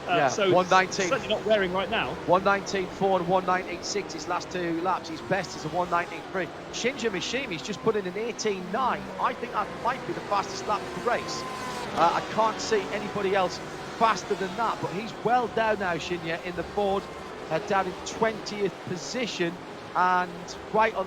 In fact, I think he might have just dropped off the lead lap, in fact. So the battle for the lead, Spengler versus Eng, 1.1 seconds, battle for 5th, 3 cars with Kenton Cook in 7th, Alexander Guven in 6th, and Bortolotti maybe struggling for grip in 5th position. Leader kicking up a little bit of dirt on the exit of turn 6 there. Spengler is feeling the pace. Nick Damon, this is starting to get interesting, and we've still got nearly 18 minutes to go.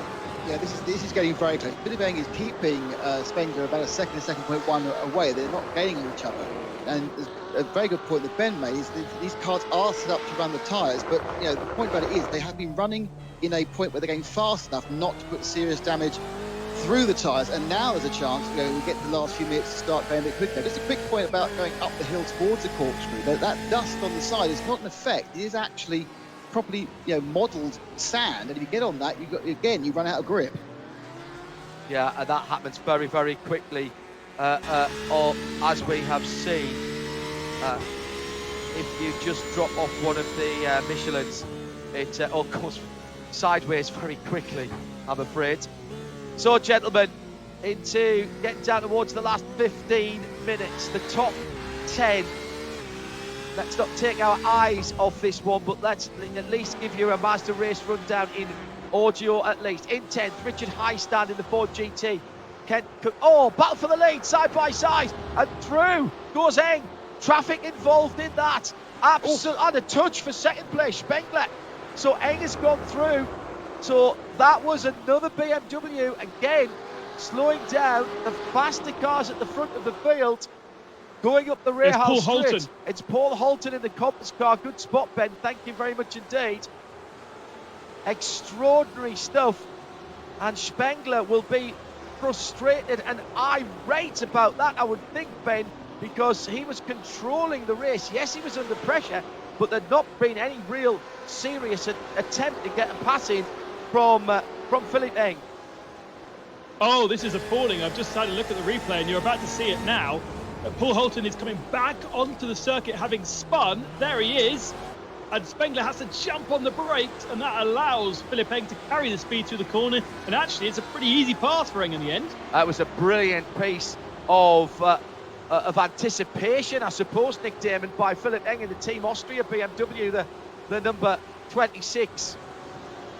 Yeah, the 26 car. Go ahead. Yeah, great driving. And interestingly, I don't want to claim my my crystal ball award, but I did say this was going to be the difference between this race and the Sebring race, that while Spengler could settle down in Sebring, here the traffic was going to play a major point. And obviously it's one of the things that is most annoying in any race with real world or scale, when someone comes in and you get involved in their accident that has nothing to do with you. And frankly, that particular car has been involved with 2 or 3 incidents now where he's spoiling people's days. In my iRace earlier, doing exactly the same thing, Nick Damon. Wasn't me. Now, boys. I never saw him. I saw him off the track and then I let him go back later. Well, that is going to be a talking point, isn't it, when we get to Michelin post-race tech. It's one of the really cool things about sim racing, actually, just going quickly back to it. We're watching these professional drivers driving the cars that they would normally drive in the real world.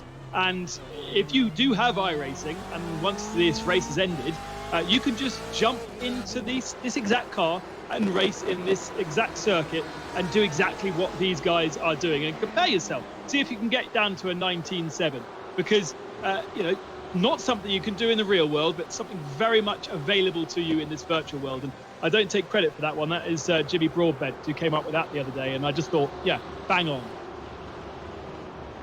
Ben Constanduris. Nick Damon is also with us in the Haggerty Global Broadcast Centre as we're moving into the money laps now of this. Oh, and a huge shunt right in front of the battle for the lead. The 26 car of Philippe Eng. That is the leader. That was the leader.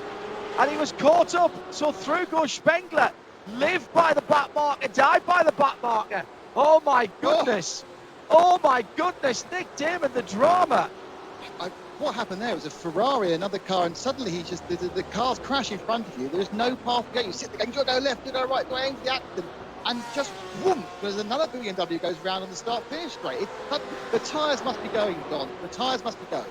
Yeah, I think now people are struggling for grip. So the leader in behind one of the M. Vassar Sullivan cars, that was you're right, it was a Ferrari that was struggling from turn 6. The M. Vassar Sullivan car was an innocent party, as was the leader. And Philippe Eng then in the pit lane. His race for the win at least is over. My goodness. Corey Fergus was the guy who was recovering from a spin and just kind of lost control as he came back onto the circuit. Parker Chase was the other BMW. Yeah. Parker in the M. Vassar Sullivan car, but that wasn't Parker's fault. The Ferrari recovering in the middle of the track again. It was somebody who'd had an incident at turn 6 that started it all off. Yeah, drama. Bruno Spengler, Nicky Katzberg, just as it was in Sebring a few weeks ago. But Van Gisbergen is coming. He's coming for Katzberg. He's knocked that lead down from about 5 seconds to 1 3/4. So, and he has the pace. So I wouldn't necessarily say this is nailed on podium. Yeah, I got a podium setup. I think that Van Gisbergen could still take this overall second place.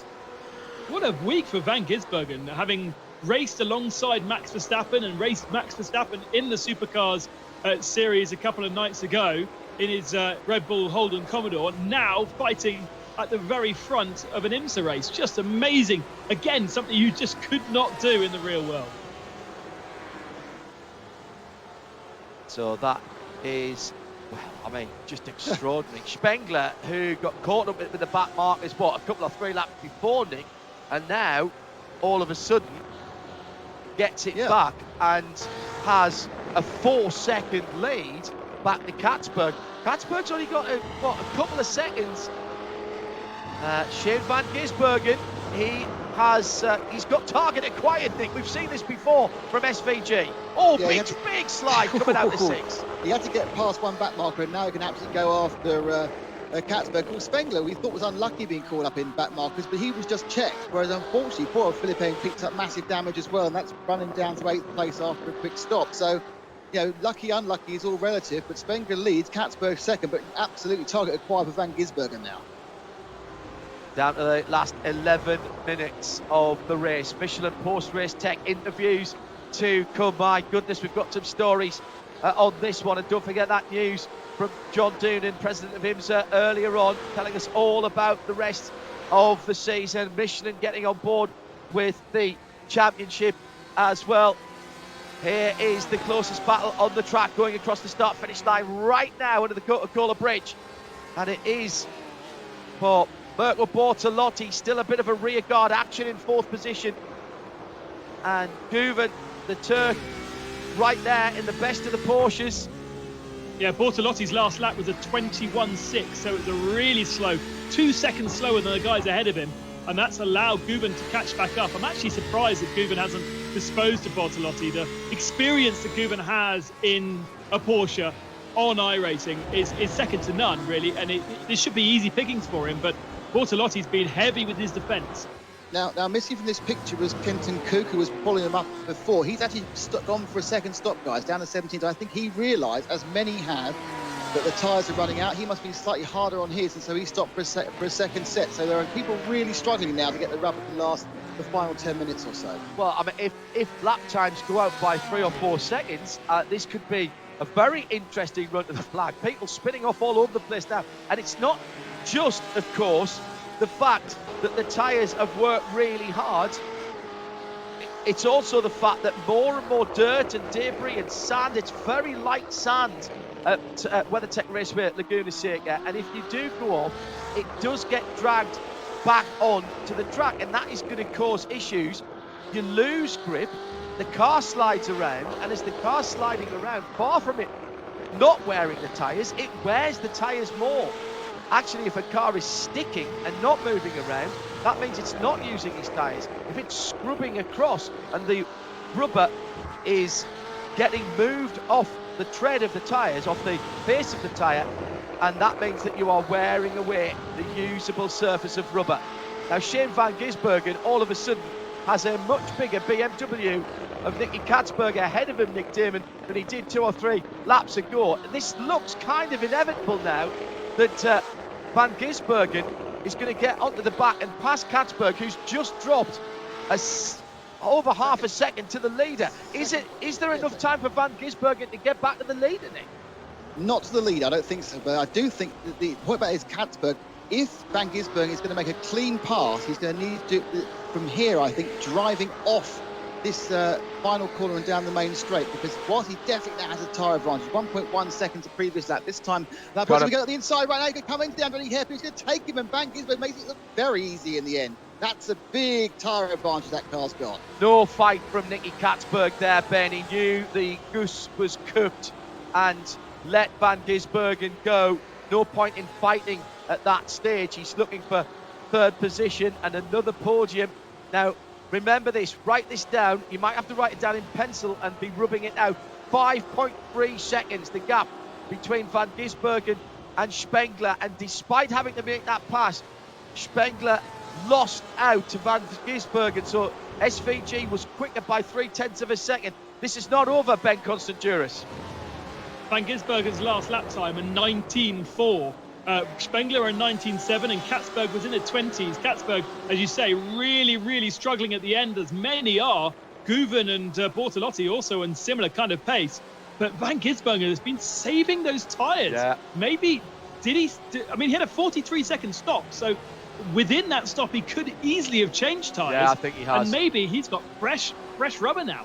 Yeah, I think you've spot on there. Richard Westbrook also going very well at the moment. He's in 7th.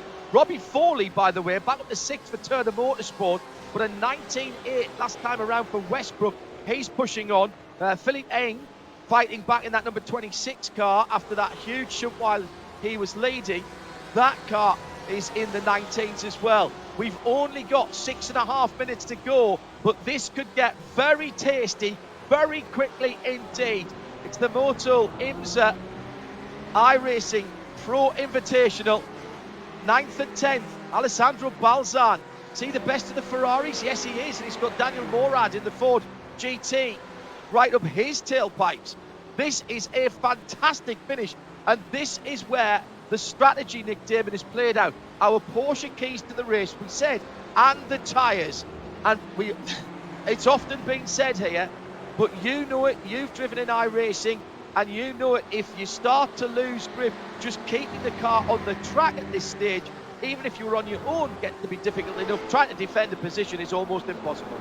Yeah, and it's double whammy. If you lose the front tyres, which often does happen, you have a particularly heavy wear on the front right, the understeer is killing because you have to wait so long to turn. But it does appear that most people are having more issues at the rear. So it's obviously a rear-sensitive track on the iRacing tyre model. But it's nightmarish when it happens. I've done a couple of long runs for a race we're doing next week, but it's really difficult when it starts to go. All you can do is kind of like compensate, and just the time just evaporates. It's so frustrating. You have to let it happen, or you'll fall off the track. Van Gisbergen gap to the leader, 4.5 seconds. Bruno Sprengler had a couple of cars to pick his way past, and now SVG has to do the same.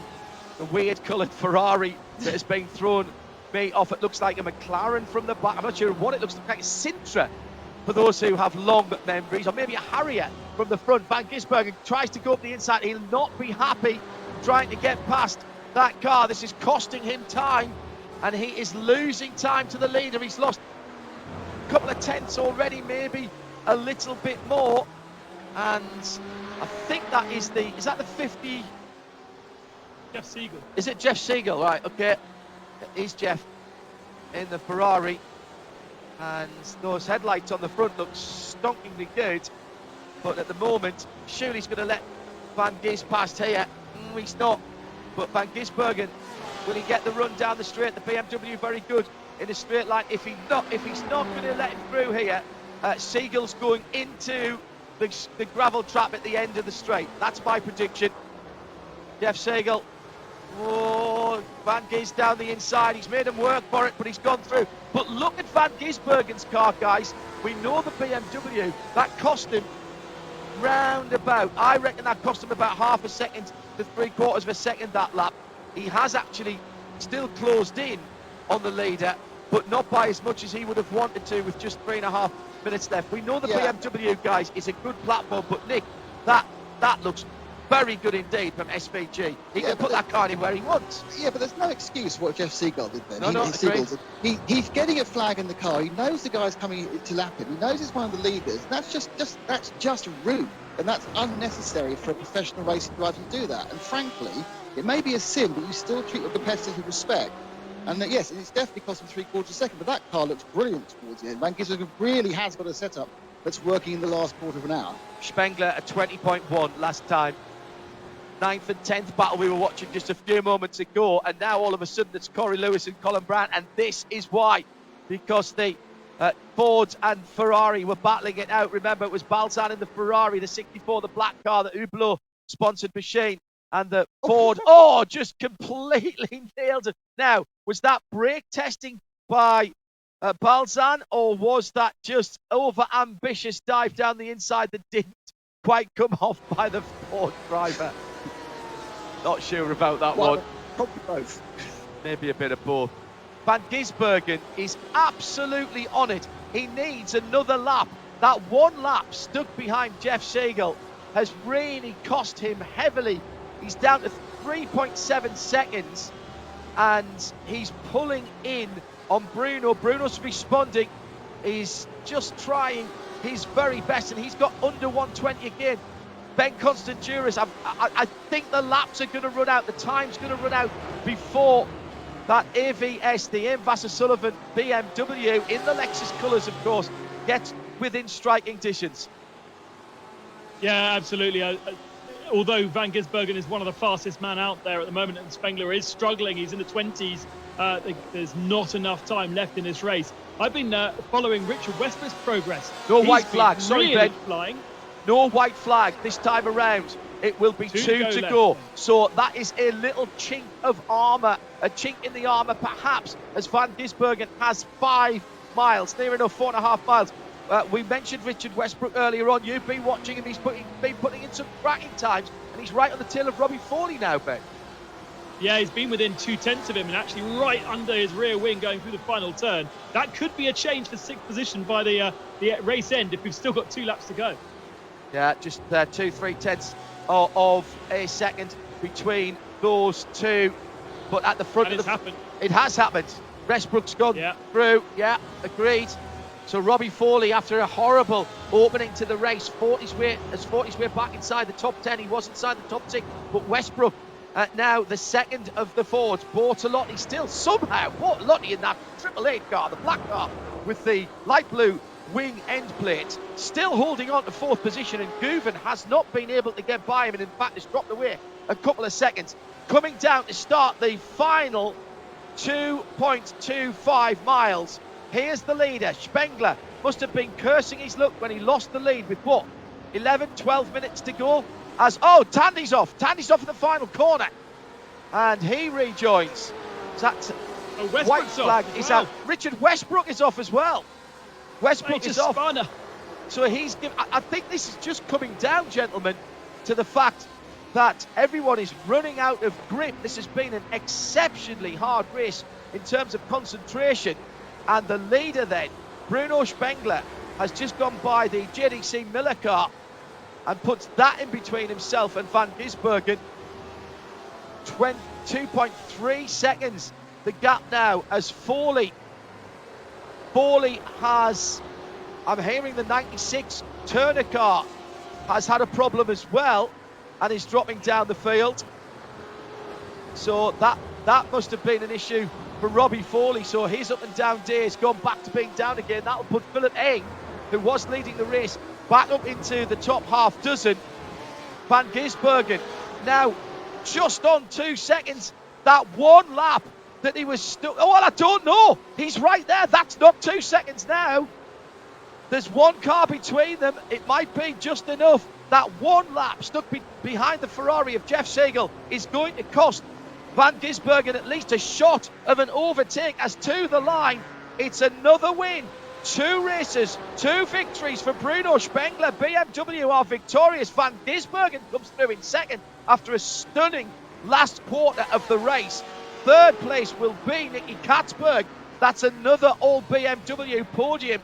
But instead of the rest of the top 10 being filled and shared with Porsche, it's a Ford that comes through next. Mirko Bortolotti, perhaps with some questionable tactics, weaving around in the braking area. But he managed to hold on to position 4. Guven, the exceptionally talented Real World and iRacer, comes through as the best Porsche in the 913.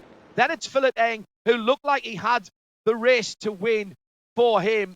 Robbie Foley will come through in 7th. Corey Lewis for Paul Miller Racing in the 48 sneaks up into 8th ahead of Richard Westbrook, who was looking on for a top 6 finish until he spun away that opportunity in the Ford. And the top 10 made up by Shinya Mashimi in that number 86.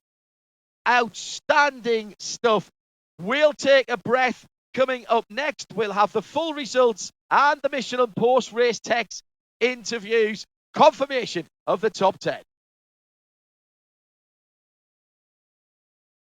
Well, Nick Damon and Ben Constanturis, was I being unfair to Shane Van Gisbergen?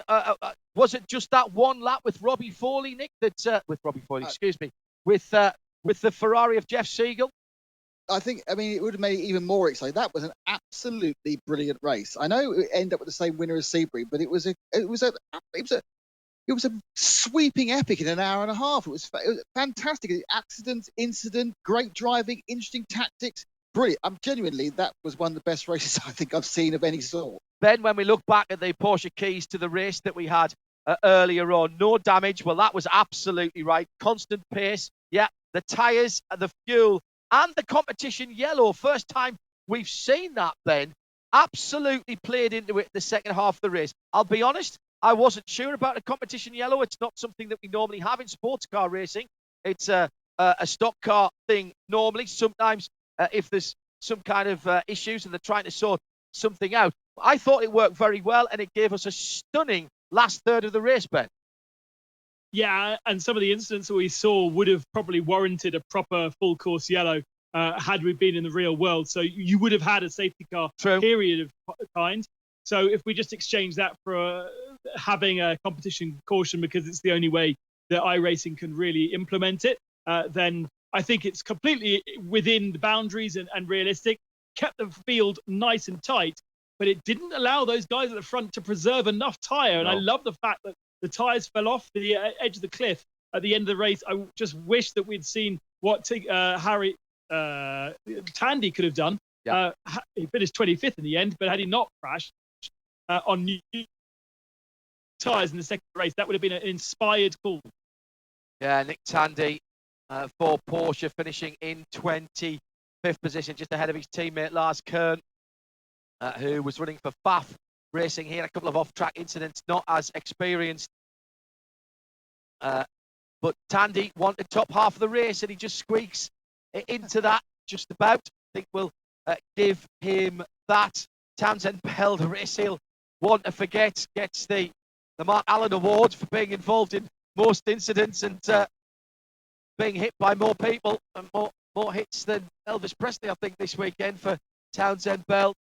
And those down at the bottom half, the last 10 or so, all had their issues further down the field, many of them not making the full trip. All right, Michelin post-race tech interviews to come. Stay tuned in Sound and Vision and on RS2. Let's see if we can pick off some of the drivers and answer some of the tactical questions that we have been asking throughout that race. Stay with us now for Michelin post-race tech. It's still Ben, Nick and me, John Hindhaugh, in the Haggerty Global Broadcast Centre.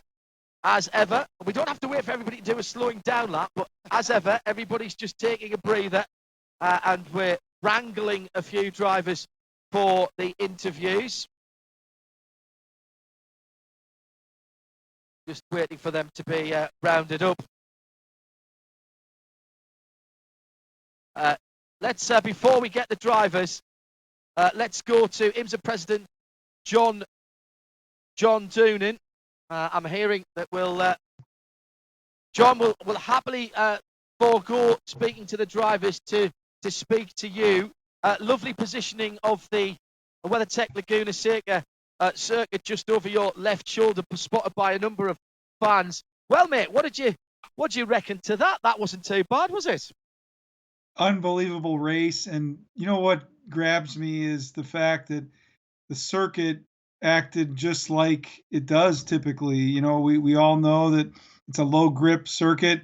You see the sand that was thrown up on a few occasions with people dropping wheels off, but what a great show. And to see the boys battle it out right there to the end. Obviously, Mr. Spangler's 2 for 2, but amazing to see a bunch of the Fords up there. AJ was running well.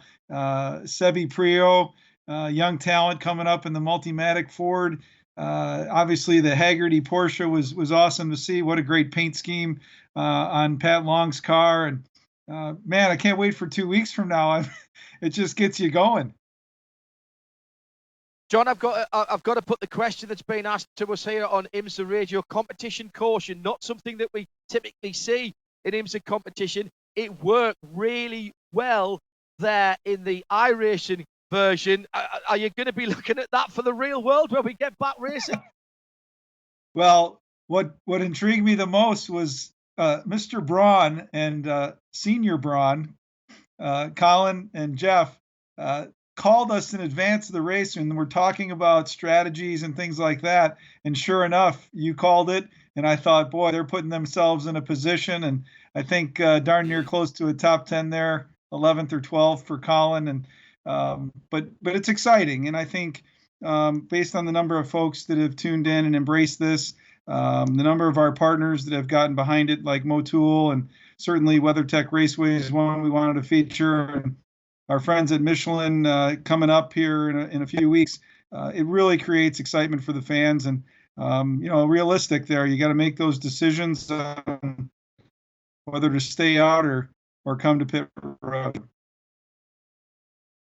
John, thank you very much indeed. I know it's been a lot of hard work by everyone who's spread to the 4 wins at the moment at IMSA, not all working out of one Daytona. John himself is what we're calling IMSA North at the moment, back up at the family home in Chicago. John Doonan, president of IMSA, thank you very much indeed. Drew in the team in Boston, Massachusetts. Brilliant stuff again with the TV cut, and I say that with due respect to the work that you guys have done. I thanked my co-commentators Ben Constanduris and Nick Damon. It's been a brilliant hour and a half of action and entertainment. Couple of weeks time we'll be back doing it again, all live in sound, vision, and with live timing and scoring as well. IMSA Radio, IMSA TV for the IMSA iRacing Pro Series. I'm John Hindhaugh. Thank you for joining us this Saturday. Enjoy the rest of your weekend, and don't forget, stay home and stay safe. Bye bye.